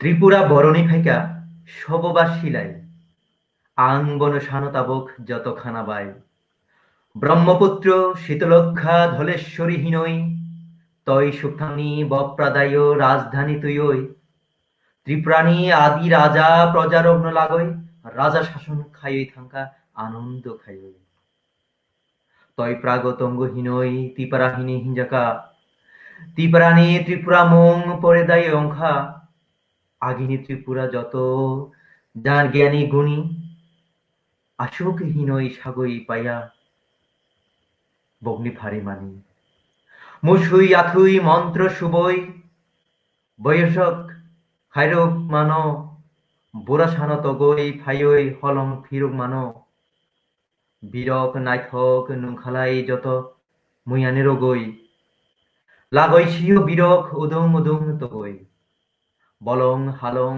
হগই যত হোক হাই জাগো, লাচিকিরি মংসা করই বগ্নি বাখাগো, নাইথক মাচাং বাসাক বগ্নি মাতাইনি কসল, চেখারা দা শ্যাং বাতুল ওদুমনি সম্বল, মৈন্নি আচার বগ্নি মৈন্নি জাতি, কানমুং চুংমুং কথে বগ্নি কথে রীতিনীতি, বোরাসানো মাতাই রোগ আর যত পূজা, ত্রিপুরারক বাড়ি সহজ সরল বাখাওতি সুজা, কালী পূজা রগবগ বাড়ি দুমলাই ওই, সিন্দুর ফুলই পুন্দা কোসম বলি রগই, মান্দি মানো খালাগো বগ মাই খুলুমই, অচাই রিঙ্গই ওয়াক মাতানই বরফ চারগই, গয়া কাশি যত তীর্থ দাঁড়ি দাঁড়ি থাঙ্গই, ত্রিপুরার ফাইলাই তিয় গয়া কাশিরা গই, কেউ বা বেরেগি, কেউ বা অঙ্গ সাধু, কাইসাবো পুরা মায়া অঙ্গ অগ্দু, কালী মন্দির বিষ্ণু মন্দির যত পুঁজি বায়ু, ত্রিপুরারক যত কিছু বিধান অবশ্যীয়, দশমীয় হোক হাবা জনম খালায়, পোষ কাটা মাক কাটা হীনই হোক হগলায়, হোক থায়াসিনী কাথারক নরগই, বিনি পাইখায় হুগো থাঙ্গ যাত্রা খাইই, বিশিনী সামং রগ নখুংনি পূজা, গাম করং তংনি বাগই রগ কামিকের পূজা, লংখাই শাখাই রগ বড় খারাঙা মাতাই হিঙই বোরা সানা মাতাই রগো বলঙ্গ থাঙ্গই বড়দালি রগো মুসুই গারা তানই বাসাবতই দারক জায়া খায় রগো মুলি নয় হুগরমই হায়া আখায় বিথি খবব যত্ত মাতাই রনানি খায় শাকাঙ্গ নুঙ্গচ। ধন্যবাদ সবাইকে। আসলে এটির বাংলা অনুবাদ যেহেতু করা হয়নি আমার শ্রদ্ধেয় প্রয়াত কবি মহোদয়ের, সুতরাং আমি এটার আসলে পুরোপুরি বাংলা অনুবাদ করে শোনানোর মতো বোধহয় সেটা সম্ভব হবে না। তবু যদি সংক্ষেপে একটু বলি তাহলে এখানে ত্রিপুরাদের যে রীতিনীতি, ত্রিপুরাদের যে সংস্কৃতি, ত্রিপুরাদের যে ভাষা, ত্রিপুরাদের ঐতিহ্য এবং ত্রিপুরাদের যে উৎপত্তির জায়গা, উৎসের জায়গা, সেই বিষয়গুলো মূলত বর্ণনা করা হয়েছে। তো ধন্যবাদ আনন্দদা আমাকে সুযোগটি প্রদানের জন্য, এবং ধন্যবাদ জানাই আজকের এই মহতি অনুষ্ঠানের সমস্ত আয়োজকদের। সবাইকে নমস্কার জানাচ্ছি। অনেক অনেক ধন্যবাদ আমার এই পাহাড়ের প্রিয় কবি মুকুল কান্তি ত্রিপুরাকে। ত্রিপুরা জাতিসত্তার বড় ভাষার একটি কবিতা তিনি আমাদের সামনে উপস্থাপন করেছেন। সুধীবৃন্দ, যে কথাটা আমরা বারবার বলি যে আমাদের বাংলাদেশ সমৃদ্ধ একটি বাংলাদেশ, ভাষা বৈচিত্র্যের বাংলাদেশ, জাতি বৈচিত্র্যের বাংলাদেশ, ধর্মীয় বৈচিত্র্যের একটি বাংলাদেশ। এই দেশে পাহাড়, সমতল সব জায়গায় আমাদের যে বৈচিত্র্যতা রয়েছে, সংস্কৃতিগত বৈচিত্র্যতা রয়েছে, ভাষাগত বৈচিত্র্যতা রয়েছে, সেটির প্রতিফলন কিন্তু আজকে আমরা আমাদের এই সাহিত্য আলোচনার মধ্যেই কিন্তু আমরা পেয়ে যাচ্ছি। আমরা আছিক ভাষার কবিতা, গারো ভাষার কবিতা, আমরা চাকমা ভাষার কবিতা, ত্রিপুরা ভাষার কবিতা, মারবা ভাষার কবিতা, মণিপুরী ভাষার কবিতা, এই বিভিন্ন যে ভাষা রয়েছে আমাদের জাতিসত্তাগুলোর মধ্যে, এই সব কিছুর একটা সম্মিলনেই কিন্তু আমাদের যে বৈচিত্র্যতা সেটি প্রকাশিত হচ্ছে। আমি এই পর্যায়ে কবিতা পাঠ করার জন্য আমাদের পাহাড়ের অন্যতম একজন কবি এবং ভাষা গবেষক আর্য মিত্র চাকমা, উনি খাগড়াছড়ি থেকে আজকের অনুষ্ঠানে যুক্ত হয়েছেন। আর্য মিত্র চাকমা দাদা, আমি আপনার কাছে চলে যাচ্ছি। আপনার কাছ থেকে আমরা একটি চাকমা ভাষার কবিতা, আপনার স্বরচিত কবিতা আমরা এই অনুষ্ঠানের মাধ্যমে আমাদের প্রিয় দর্শকদের কাছে আমরা পৌঁছে দিতে চাই।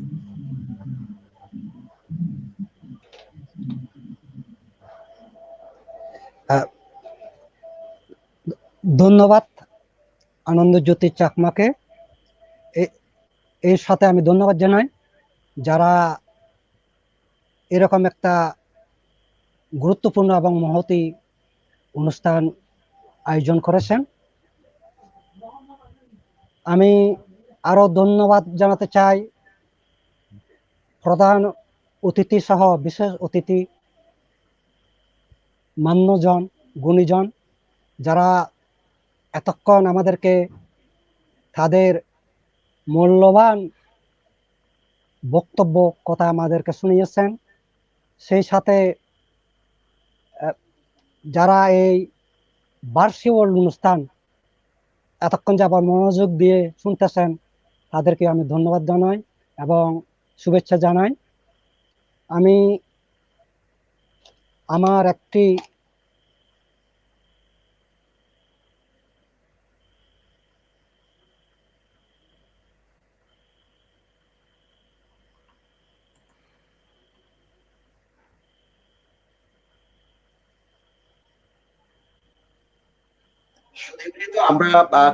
আমরা আর্য মিত্র চাকমা দাদাকে আমরা কিছুটা ফেল করছি। আমাদের যেটি বড় সমস্যা, বিশেষ করে অনলাইন প্ল্যাটফর্মে যে অনুষ্ঠানগুলো সেখানে আমাদের আমি চাকমাতা শুনাই।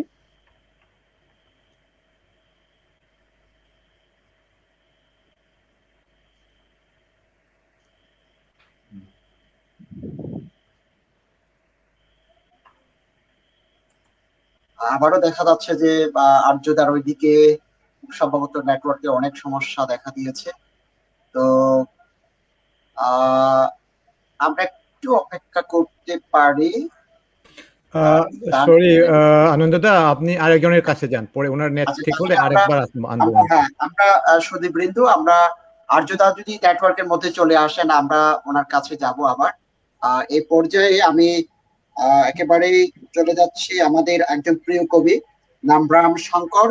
আমি নামব্রাম শঙ্করের কাছে যাচ্ছি, দাদার কাছ থেকে আমরা কবিতা শুনবো।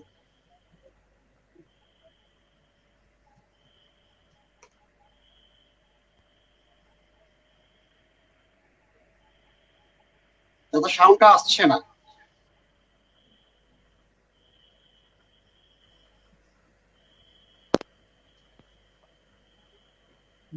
আনন্দদা শোনা যাচ্ছে আমাকে? হ্যাঁ হ্যাঁ দাদা, হ্যাঁ শোনা যাচ্ছে, এখন এখন শোনা যাচ্ছে দাদা।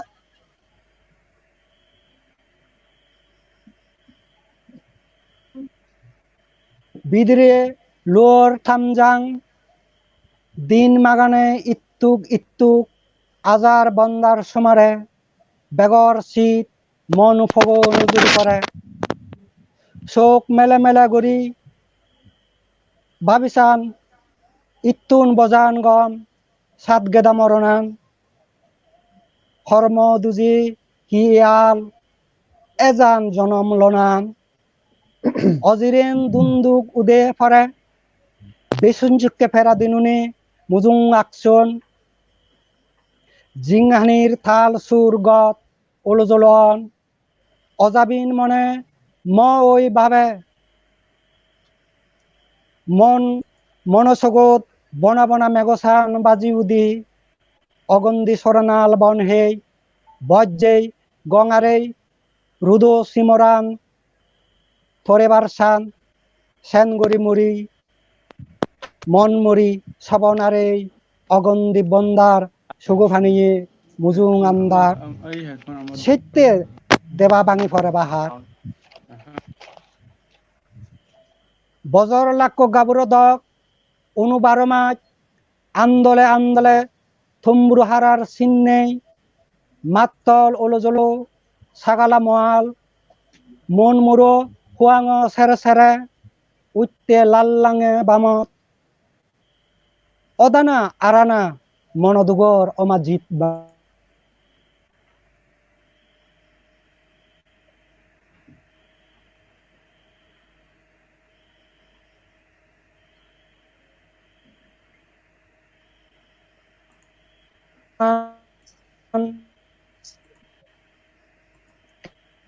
হিলেদা দন ওই নোবারে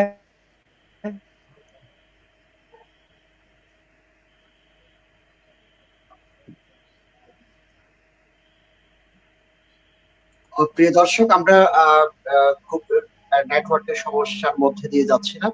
দেখা যাচ্ছে আমরা কিছুটা হলেও আমাদের খাগড়াছড়ি থেকে যুক্ত হওয়া আমাদের প্রিয় কবি আর্যমিত্র চাকমা দাদার কবিতা আমরা কিছুটা হলে আমরা শুনতে পেরেছি। অনেক ধন্যবাদ দাদা আপনাকে সুন্দর একটি কবিতা উপহার দেওয়ার জন্য।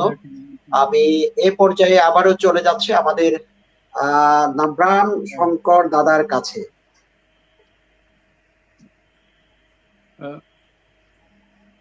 আমাকে শোনা যাচ্ছে আনন্দদা? হ্যাঁ দাদা, হ্যাঁ দাদা, হ্যাঁ চোখ শোনা যাচ্ছে। পড়ে শোনাচ্ছি, বাংলা অনুবাদটা আমি পড়ে শোনাচ্ছি। ও আবার চলে আসছে। আচ্ছা, আমি পড়ে তাহলে আসি, উনারটা শেষ করে দিই।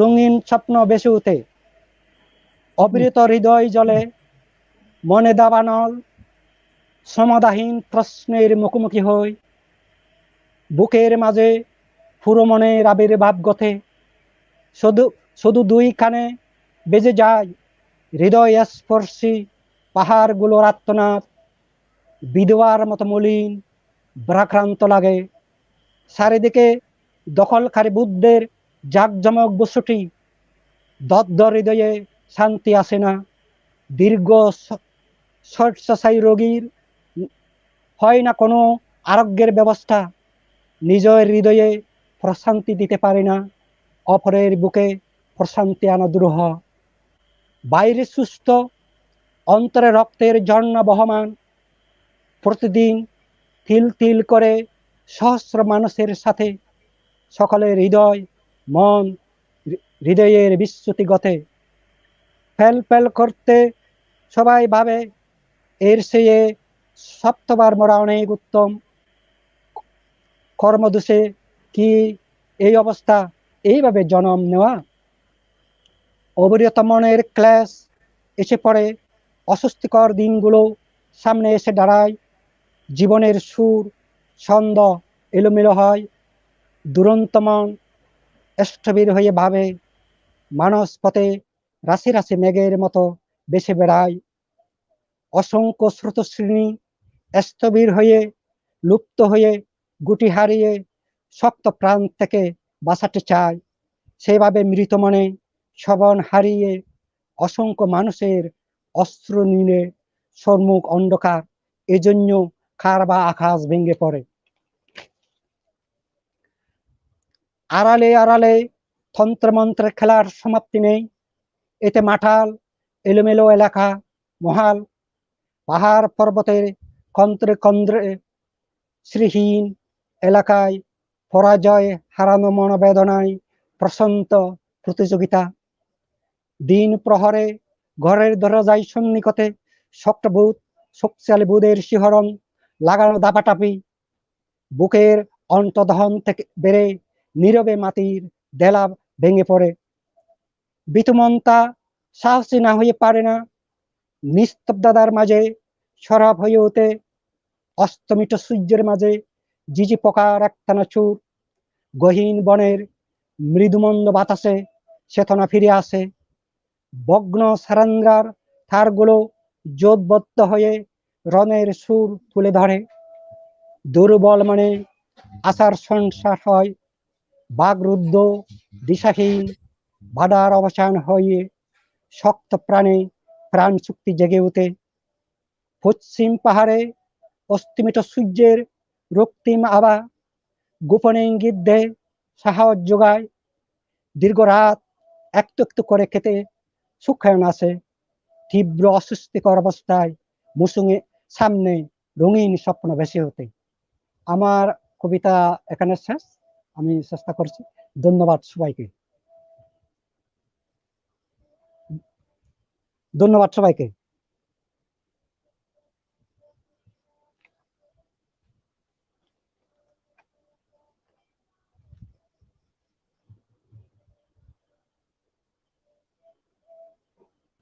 আচ্ছা, আমার মনে হচ্ছে আনন্দদার নিজেরই একটু নেটে প্রবলেম আছে, তো সুতরাং আমরা আবার চলে যাই নামরাম শঙ্করের কাছে। এবার কবিতা পাঠ করছেন, স্বরচিত কবিতা পাঠ করছেন নামরাম শঙ্কর মণিপুরি ভাষায়। ধন্যবাদ প্রমুদ্দাকে। আজকের এই অনন্য অনুষ্ঠান, খুব সুন্দর অনুষ্ঠানের সংশ্লিষ্ট সকলকে শ্রদ্ধা জানাচ্ছি, এবং যারা আজকের এই অনুষ্ঠানে কবিতা পাঠ করলেন এবং কবিতা পাঠ করবেন সকলকে শ্রদ্ধা জানিয়ে আমার মণিপুরি ভাষার সাম্প্রতিক বৈশ্বিক যে মহামারী, করোনাকালীন যে মহামারী, সেই সময়ে লেখা আমার একটি কবিতা বাংলা অনুবাদ সহ আমি সকলের উদ্দেশ্যে পাঠ করছি। এই অনুষ্ঠানের কবিতার শিরোনাম কোয়ারেন্টাইন। প্রথমে মণিপুরি ভাষায়। মি এখয় কইদৌংইসু ইতোমতা লেইজারাক্তে, ইতোমতা লেইজানিংবা হারাউবা কইদৌংইসু মিগি লেইজারামদে, হৌজিকসু লেইতে। প্রমোদদা,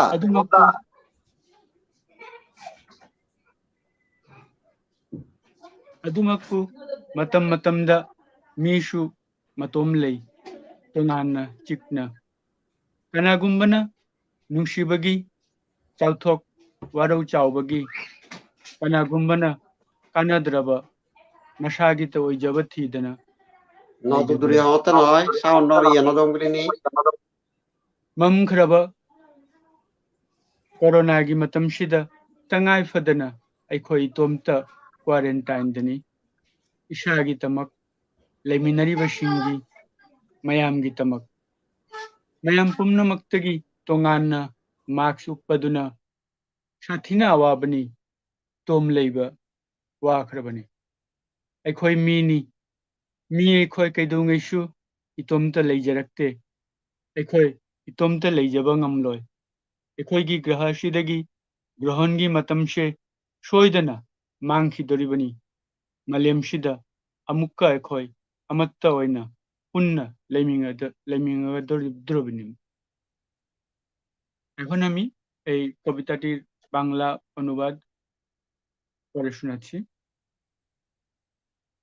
মানুষ কখনো একা ছিল না একা থাকার ইচ্ছে আনন্দ কখনো মানুষের ছিল না এখনো নয় তারপরও কখনো কখনো মানুষ একা হয় একা হয়ে যায় কেউ বা অনুরাগে মান অভিমানে কেউ স্বার্থপর আত্মতৃপ্তির ব্যর্থ চেষ্টায় অন্ধকারে করোনা কালে বাধ্য হয়েই আমরা একা কোয়ারেন্টাইনে নিজের জন্য কাছের মানুষদের সবার জন্য মাস্ক মুখে সবার কাছ থেকে আলাদা অসহ্য একা থাকা অসহ্য আমরা মানুষ কখনো একা ছিল না আমরা একা থাকবো না এই গ্রহ থেকে গ্রহণকাল বিদায় নেবেই আমরা এই পৃথিবীতে থাকবো একসাথেই ধন্যবাদ সবাইকে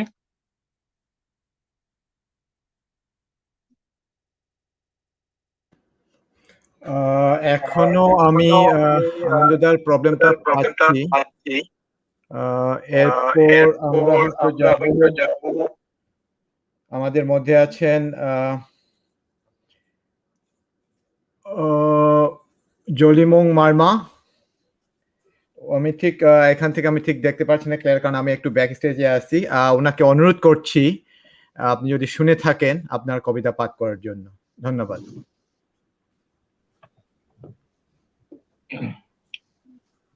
আমাকে শুনতে পাচ্ছেন হ্যাঁ শুনতে পাচ্ছি দাদা আচ্ছা সর্বপ্রথমে আয়োজক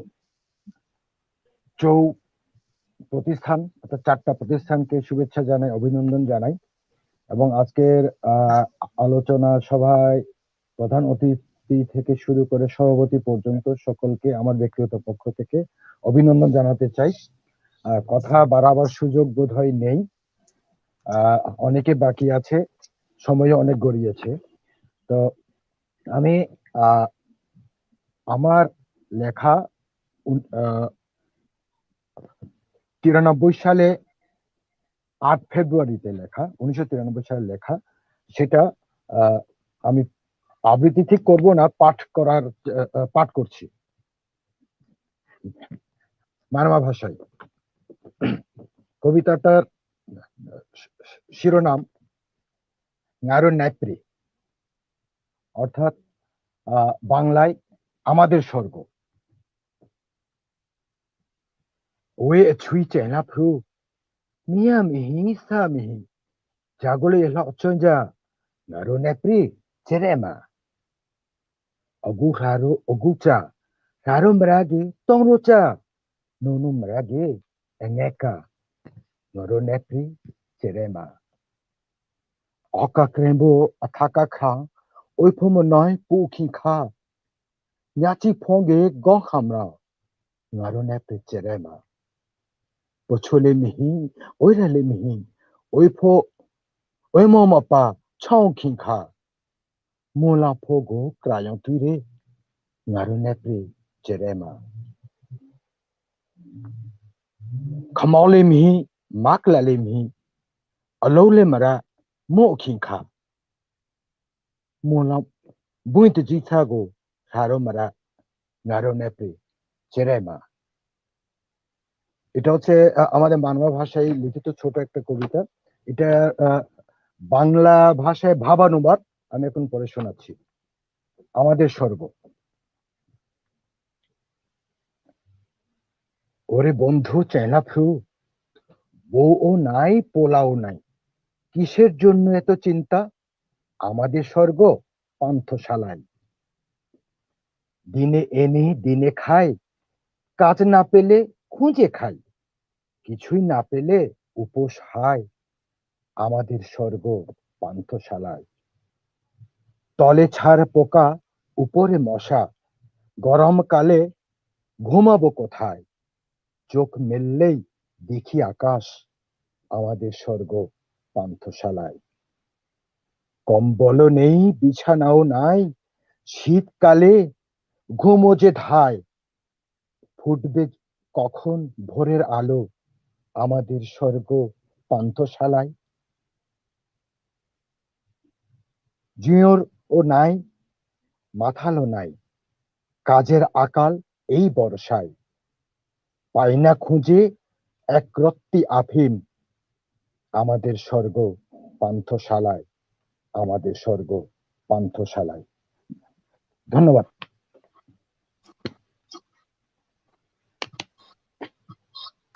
অনেক ধন্যবাদ, অনেক ধন্যবাদ এবং শুভেচ্ছা। আমাদের প্রিয় কবি আবু উইনবাউ জুলি দাদাকে দুঃখ প্রকাশ করছি যে আসলে আমার এদিকে প্রাপ্তির কারণে আমি বিচ্ছিন্ন হয়ে গেছি। আমাদের কথা প্রিয় আমাদের কিছু আছেন আমাদের সাথে যে আমাদের সমস্যার কারণে সংযোগ বিচ্ছিন্নতার কারণে আমরা মাঝে মাঝে আমাদের সমস্যাগুলো দেখা যাচ্ছে। আমাদের সাথে আরেকজন কবি আছেন রাঙামাটি থেকে মলয় কিশোর ত্রিপুরা। আমি মলয় দাকে বরক ভাষার স্বরচিত কবিতা দিয়ে আসার জন্য আমন্ত্রণ জানাচ্ছি। প্রিয় কবি মলয় দা। হ্যাঁ হ্যাঁ, শুনতে পাচ্ছেন? হ্যালো, হ্যাঁ ঠিক আছে দাদা, শোনা যাচ্ছে। বাংলাদেশের মহান স্থপতি শ্রেষ্ঠ বাঙালি জাতির পিতা শেখ মুজিবুর রহমানের ৪৬তম শাহাদাত বর্ষে ভারাক্রান্ত হৃদয়ে শোক শ্রদ্ধা জানাচ্ছি। আর আজকের এই মহৎ অনুষ্ঠানের এই বর্ষণ মুখরিত হলুদ সন্ধ্যার সমতল ও পাহাড়ের চিরসবুজ নান্দনিক প্রান্তিক কবিতার আড্ডায় নিজকে মানিয়ে নিতে পারছি বলে অনুষ্ঠানের ব্যবস্থাপক মহোদয়কে ধন্যবাদ জানাচ্ছি। বিশেষভাবে ধন্যবাদ জ্ঞাপন করছি আমাদের সঞ্চালক মহোদয়কে। তো আমি আমার একটি স্বরচিত কবিতা পাঠ করার চেষ্টা করছি আমার ত্রিপুরী ভাষায়। নামটি হচ্ছে ছুরিমুং। হরণ হায়ক জাগো দাক্তই আইচুক অঙাতই আনি দায়াং মাথাং মায়াতই অহ চুমুই নখা কাখা রং ন থুকলু পুসিদি আনি মাচাং তিনি ওয়াং নামা মাখাঙ্গ অসম সম্পিলি কালায়াতই ও নবার ইয়াপাই কা সাংসা সিওই বই খালায়ই থাংদি খাচুরবাই মিলি বাখাং থুকলুপো জাগাতই খাচুর জেসা কপুং থুকলুপো জাগই তুং Thuong নবারলাই সিপলাই Aung by গুদালই phi Jakob জাসুক Phom ফিরগই রদি আহ মাচাংতি বাদল কুরুং মকল বন ঋতগলই বাই বড় হুই জাগই টং নাইবা আনিয়াফা গোসে থেজাগই টংগনু হরণ হায়ই সাগু ও চুমুই নখা কাহারাম ন থুকলো পিসিদি। ধন্যবাদ। এটার বাংলা হলো প্রার্থনা। এটা একটা প্রেমের কবিতা। তার বাংলাটা হলো রাতকে বলি যেন ভোর না হয়, আমার প্রিয়া যেন যেতে না পারে, ও মেঘ ঢেকে দাও আকাশ লীনা, আমার প্রিয়ার গোমরা মুখে যেন বিষাদের ছায়া না পড়ে। হে হাওয়া চপল পায়ে বয়ে যাও, কবরিতে যেন মুখ ঢেকে না যায়। থাকো যত না কবরি হাওয়া উড়াবে, সে যে আমায় ছুঁয়ে এসছে। যতই ফিরিয়ে দাও তীরন্দাজ চোখ ঠিকই খুঁজে নেবে, পালিয়ে বেড়াবে কোথায়, আছে তো আমারও হেফাজতে। ধন্যবাদ। নমস্কার। খুলুঙ্কা নমস্কার। আমাদের প্রিয় কবি মলয় দাকে খুব চমৎকার সুন্দর অনবদ্য একটি কবিতা আবৃত্তি করে শোনালেন আমাদেরকে। এভাবেই আমাদের প্রেম ভালোবাসা থাকবে। আমরা পাহাড় সমতল এবং আমাদের বাংলা ভাষা সবগুলোকে, সব ভাষাভাষী মানুষের জন্য আমাদের একাত্মতা, আমাদের সংস্কৃতিকে বিকাশমান করতে হবে, আমাদের ভাষাকে টিকিয়ে রাখতে হবে। এই প্রত্যাশা সবসময় থাকবে আমাদের ভাষায়, আমাদের কবিতায়, আমাদের জীবন দর্শনে। সম্মানিত সুধীবৃন্দ, হ্যাঁ, আমরা আমাদের প্রিয় কবি মলয় কিশোর ত্রিপুরাকে অনেক অনেক ধন্যবাদ জানাই। এরপরে আমাদের সাথে আরেকজন কবি আছেন, আমাদের আবৃত্তি শিল্পী একজন আছেন আমাদের আরেকজন সমতল থেকে সুবর্ণা পলিত রং। আমরা এ পর্যায়ে সুবর্ণা পলিত রঙের কাছ থেকে একটি আচিক ভাষার একটি কবিতা আমরা শুনবো। সুধীবৃন্দ, আমরা দেখতে পাচ্ছি যে সুবর্ণা পলিত রং। ধন্যবাদ আনন্দদা, আমাকে শুনতে পাচ্ছেন? হ্যাঁ, শোনা যাচ্ছে দিদি। আচ্ছা, সবাইকে শুভ সন্ধ্যা জানাই। আমি আমার নিজের একটা কবিতা পড়তে চাই, কিন্তু তার আগে আমি আচিক ভাষায় আমাদের গারো জাতির শ্রদ্ধেয় কবি মতেন্দ্র মানখিনের আচিক ভাষায় লেখা জাত থাংমে জোমাং কবিতাটি পড়তে চাই, যেটার বাংলার অর্থ হচ্ছে জাতিসত্তার স্বপ্ন।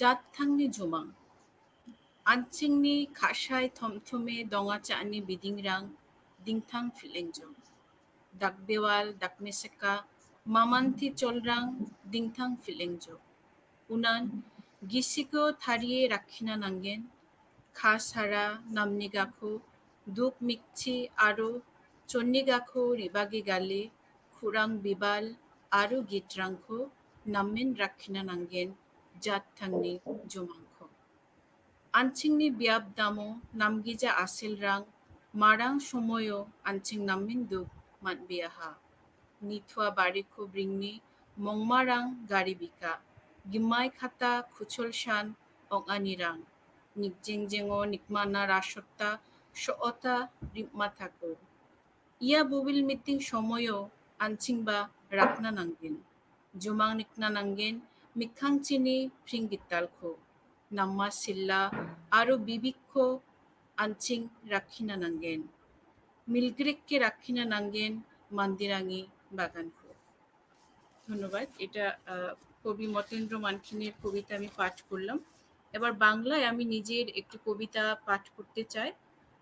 আপনারা হয়তো অনেকে জানেন যে 2000 সালে মধুপুরের আদিবাসী নারী বাসন্তী রেমার 500টা সবরি গাছ কেটে ফেলে বন বিভাগ, সেই পটভূমি উপর ভিত্তি করে লেখা কবিতা পাঠ করছি। সবরির দল ও মা বাসন্তী রেমা। 500টা সবরি গাছ বন্ধু ছিল, পড়শি ছিল। একটা সবরি গাছের শেকড়ের সাথে জড়িয়ে ছিল আরেকটার শেকড়। ওরা সংসার পেতেছিল। বাসন্তী রেমা ওদের জন্ম দিয়েছিল। ওরা ছিল বাসন্তীর সন্তান। একদিন ওরা বৃষ্টিতে ভিজেছিল, স্নিগ্ধতা মেখেছিল ওইসব পোয়াটি শরীর। ওদের সন্তান দেওয়ার কথা ছিল, স্বপ্নে বিভোর ছিল অদৃশ্য চোখ। ওদের সংসারে নজর দিয়েছিল বন খেকো হায়না। গন্ধ শুকতে শুকতে চলে এসেছিল ওদের ঘরে। শেষ রাত্রির ঘুম ভেঙে গেলে বনের ফাঁক গলে হেসে উঠেছিল সূর্য। সবরিগুলো চোখ মেলেছিল মুগ্ধ সম্ভাষণে। মা বাসন্তীর চোখে শেষবার ওরা দেখেছিল সরল আদর। দিনমজুর মা মাঠে চলে গেলে দুপে হায়নেগুলো ঢুকে পড়ে তাদের ভেতর। তাজা শ্যামল শরীরে চালিয়ে দেয় ধারালো কাচি। রক্তাক্ত শরীরে নীরব আর্তনাদ কে বা শুনে? সবরিদের কান্নায় গুমড়ে ওঠে আকাশ। শালিকের চোখে জল, সেগুন গাছের বুক ফাটা আরতি, হায়নার চোখে চকচকে হাসি, দুরন্ত পায়ে বয়সে বাসন্তী ছুটে আসে সন্তানদের কাছে, বিহব্বল চোখে করুণ কান্না তার, অসীম আদরে ছুঁয়ে দেয় সবরিগুলোর শরীর, বুক ভেঙে যায়, বুক ভেঙে যায়।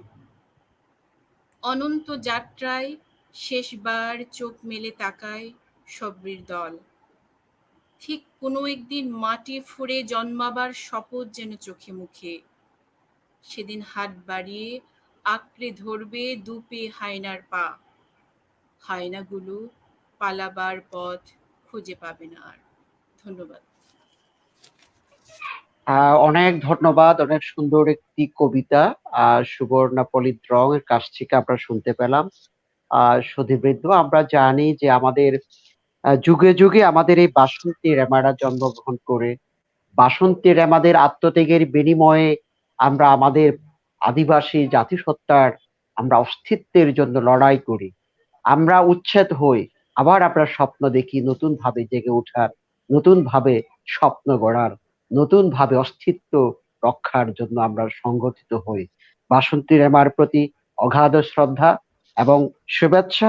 আমাদের আজকের একমাত্র নারী কবি যিনি আমাদের সাথে অংশগ্রহণ করে আজকের এই মঞ্চকে আলোকিত করেছে, সুবর্ণা পলিত রংকে অশেষ অশেষ ধন্যবাদ। সুধীবৃন্দ, আমরা আমাদের আজকের এই বর্ণাঢ্য আয়োজনের একেবারে আমরা শেষ পর্যায়ে।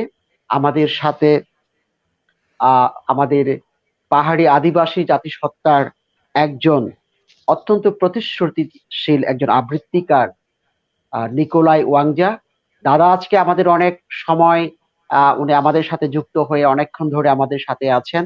আমরা সর্বশেষ আমাদের নিকোলাই ওয়াংজা দাদা আবৃত্তি শিল্পী, ওনার কাছ থেকে আমরা একটি চাকমা ভাষার কবিতা আবৃত্তি আমরা শুনবো। সবাইকে জুজু নমস্কার এবং শুভেচ্ছা। তো আজকের শুরুতে আসলে যে কথাটি না বললেই নয়, সেটি হচ্ছে বাংলাদেশের আদিবাসী সাহিত্য অনুদ্ঘাটিত এক গোপন ঐশ্বর্য, এই প্রতিপাদ্য বিষয় নিয়ে যে আয়োজন, মাসব্যাপী যে আদিবাসী সাহিত্য নিয়ে যে আয়োজন করা হয়েছে অনুষ্ঠান মালা, এই আয়োজক প্রতিষ্ঠান সমূহকে অসংখ্য ধন্যবাদ এবং কৃতজ্ঞতা আমাকে তাদের অনুষ্ঠানে আমন্ত্রণ জানানোর জন্য। তো আমি আসলে বেশি কথা বাড়াবো না, আমি সরাসরি কবিতায় চলে যাব। আমি আমাদের পার্বত্য চট্টগ্রামেরই পাহাড়ের কবি, স্বনামধন্য কবি শ্রদ্ধেয় শিশির চাকমার তে এব নামে একটি কাব্যগ্রন্থ আছে, সেই গ্রন্থ থেকে আমি দিগলি বাগর এক বেঞ্জেমাদান কবিতাতে আবৃত্তি করতে যাচ্ছি, যেটির বাংলা ভাষান্তর করলে দাঁড়ায় দিগলি পাকের এক সকালবেলা। তো আমি আগে আমার চাকমা ভাষায় আবৃত্তি করছি। দিগলি বাগর এক বেঞ্জেমাদান। হুয়োর বুর্গিলই মুচ্ছি মৌ মুরো গান, দিগলি বাগর হাঙেল ধুজি সিগুন সিগুন বিদে সেরে সেরে, নল হাগারা দুবুর আন্দোলে আন্দোলে সাইবেরিয়ার তো নেচ্ছি গর্বা ফেকুনোর দুয়া জাগরানি আ ফানিহারার নাচ, ফুগর মুরুত্তুন ফুত্তি হজমা বেলপর, ফেকুনোর থুদত হি জেন দিজায়, সোনারং থুদতুন নিয়ালজি সোনারং জুরি যায়, মার্বেল ফাত্তরদ জলং জলং সিগরি চক্কই তুত উবো গুরি বুঙি বেড়ায় এ মাদা সে মাদা, মনে মনে লুকদাপ নীল সবনর লুঙি মারিবা, আবাদা মেগর নিয়ত্তুন নিগিলে সারাল্লে ছিল, দুও মিলি নিমন গুরি উড়ি উড়ি দিগলি বাগর বাম পুঙি বেড়ায়, গাং ভারত সামুক সিলন চগুদি চগুদি গর্বা ফেকুনে গরম সৈদা, দুপকুনি চোখ খাদি জুরি জুরি থিয়ে থান, অক্ত অক্ত সুজি সুজি নলাগুন জাগরে পানিত নাকুব। ধন্যবাদ। এটি ছিল চাকমা ভাষার মূল কবিতাটি। তো আমি এবার বাংলার ভাষান্তরটি পড়ছি। দিঘলি পাকে এক সকালবেলা কুয়াশার চাদরে ঢাকা পড়েছে পাহাড়, পর্বত, নদী। দিঘলি পাকের বুক চিরে ভেসে ওঠা ছোট ছোট চরে নলখাগড়ার আড়ালে ঘুরে বেড়ায় প্রতিটি পাখির দল। চোখে পড়ে তাদের ডানা মেলা নৃত্য। পূর্বের পাহাড় চিরে ফোটে নরম রোদের ঝিলিক, আর পাখিদের ঠোঁটগুলো থেকে সোনা রং ঝরে, আহা অবিরাম। মার্বেল পাথরের মতো জলজলে শিকারীর চোখ নিয়ে মুখ তুলে ঘুরে বেড়ায় উদবিড়াল এদিক সেদিক, মনের লালিত স্বপ্ন পূরণের প্রত্যাশায়। হঠাৎ মেঘের আড়াল থেকে বেরিয়ে আসে চিল, ডানা মেলে উঠতে থাকে কাগ্রতায় দিঘলি পাকের প্রদেলা আকাশ জুড়ে। নদীর পাড়ে শামুক ঝিনুকের খোলস ভেঙে ভেঙে অতিথি পাখিরা হয়রান। সাদা বক দাঁড়িয়ে থাকে ঝিমিয়ে ঝিমিয়ে, মাঝে মাঝে পা ঝাড়া দিয়ে আবার পানিতে ঠোঁট ডুবায়। ধন্যবাদ। এটি ছিল বাংলা ভাষান্তরটি আর কি। তো এই আর কি, সবাইকে নমস্কার যারা শুনেছেন। অনেক ধন্যবাদ দাদা, আপনাকে খুব চমৎকার আবৃত্তি করেছেন। আমাদের পাহাড়ের বিশিষ্ট জন, আমাদের যিনি সাহিত্যের পথ দেখিয়ে যাচ্ছেন, বিশেষ করে আদিবাসী যে সাহিত্য, সেই সাহিত্যের একজন পুরোধা ব্যক্তিত্ব শিশির চাকমা দাদার আপনি সুন্দর একটি কবিতা, যেই কবিতার মধ্য দিয়ে আমরা রাঙামাটি শহরের উপকণ্ঠে খুব অদূরে একটি জায়গা দিঘলি বাঁকের কথা সেই কবিতার মধ্যে আমরা এখানে অনেক কিছু গভীর বিষয় আমরা এই কবিতার মধ্য থেকে আমরা জানতে পেরেছি। আপনাকে এই সুন্দর কবিতাটি আবৃত্তি করার জন্য আজকের আয়োজক সংগঠনের পক্ষ থেকে অনেক অনেক শুভেচ্ছা এবং ধন্যবাদ জ্ঞাপন করছি। সুধীবৃন্দ, আমাদের অনুষ্ঠান একেবারেই শেষ পর্যায়ে। আমরা বিশেষ করে কৃতজ্ঞতা জানাতে চাই যারা আমাদের আজকের এই অনুষ্ঠানে বিশেষ করে প্রধান অতিথি কবি মোহাম্মদ নুরুল হুদা, বাংলা একাডেমির মহাপরিচালক, উনি ব্যস্ততার মধ্য দিয়েও আমাদের সাথে সময় দিয়েছিলেন। বিশেষ কৃতজ্ঞতা জ্ঞাপন করছে আমাদের সম্মানিত বিশেষ অতিথিবৃন্দ। বিশেষ কৃতজ্ঞতা জ্ঞাপন করছি আমাদের আজকে যারা অতিথি হিসেবে বক্তব্য প্রদান করে আমাদেরকে দিক নির্দেশনা দিয়েছেন। বিশেষভাবে কৃতজ্ঞতা প্রকাশ করছি আজকে যারা পাহাড় এবং সমতলের অনেক কবি বন্ধু আমাদের আজকের এই মাসব্যাপী বাংলাদেশের আদিবাসী সাহিত্য এবং এক অনুদ্ঘাটিত গোপন যে ঐশ্বর্য শিরোনামে আমাদের যে এই আয়োজনে যারা যুক্ত থেকে কবিতা পাঠ করেছেন, কবিতা আবৃত্তি করেছেন, আমাদেরকে মুগ্ধ করেছেন। বিশেষ করে আমাদের যারা সাহিত্য বোদ্ধা রয়েছেন পাহাড় এবং সমতলের, শুধু তারা নয়, যারা আমাদের বন্ধু রয়েছেন, বাংলা ভাষাভাষী বন্ধু রয়েছেন, যারা আমাদের আজকের এই অনুষ্ঠানটি উপভোগ করেছেন, আমাদেরকে সুন্দর সুন্দর গঠনমূলক কমেন্টস দিয়ে আমাদেরকে সহযোগিতা করেছেন, লাইক দিয়েছেন, শেয়ার করেছেন, তাদের কাছে আমরা আন্তরিকভাবে কৃতজ্ঞতা প্রকাশ করছি। একই সাথে যার কথা না বললে নয়, আমাদের আজকের এই পাহাড় এবং সমতলের যে আদিবাসী সাহিত্য, এই আদিবাসী সাহিত্যকে অন্তর্জালে নিয়ে এসে অবারিত করার একটা সুযোগ করে দিয়েছেন, মহৎ উদ্যোগ গ্রহণ করেছেন আমাদের সেই কানাডা প্রবাসী আমাদের হামম প্রমোদ দাদা, যিনি আমি বলবো একজন ভাষা প্রেমিক, একজন সাহিত্য প্রেমিক মানুষ, একজন দক্ষ সংগঠক। তার এই অক্লান্ত পরিশ্রম না হলে আজকে আমরা এই অন্তর্জালে এভাবে আমাদের একত্রিত হওয়া, সম্মিলন ঘটানো কখনো সম্ভব ছিল না। ওনার অক্লান্ত পরিশ্রমের কারণে আজকে আমাদের আদিবাসী যে জাতিসত্তা সমূহ রয়েছে, সে আদিবাসী জাতিসত্তা সমূহ তাদের আলোর পথ দেখার একটা সুযোগ পেয়েছে। আমরা আমাদের ভাষা, সাহিত্য, সংস্কৃতি, আমাদের ঐতিহ্য, আমাদের রীতি নীতি প্রথা, আমাদের যে বর্ণমালা রয়েছে, এগুলোকে আমাদেরকে বাঁচিয়ে রাখতে হবে। আমাদের নতুন নতুন সম্ভাবনার দ্বার উন্মোচন করতে হবে। তাহলে আমরা আমাদের পৃথিবীর বুকে একটি মর্যাদা সম্পন্ন জাতি হিসেবে আমরা মাথা উঁচু করে দাঁড়িয়ে থাকতে পারবো।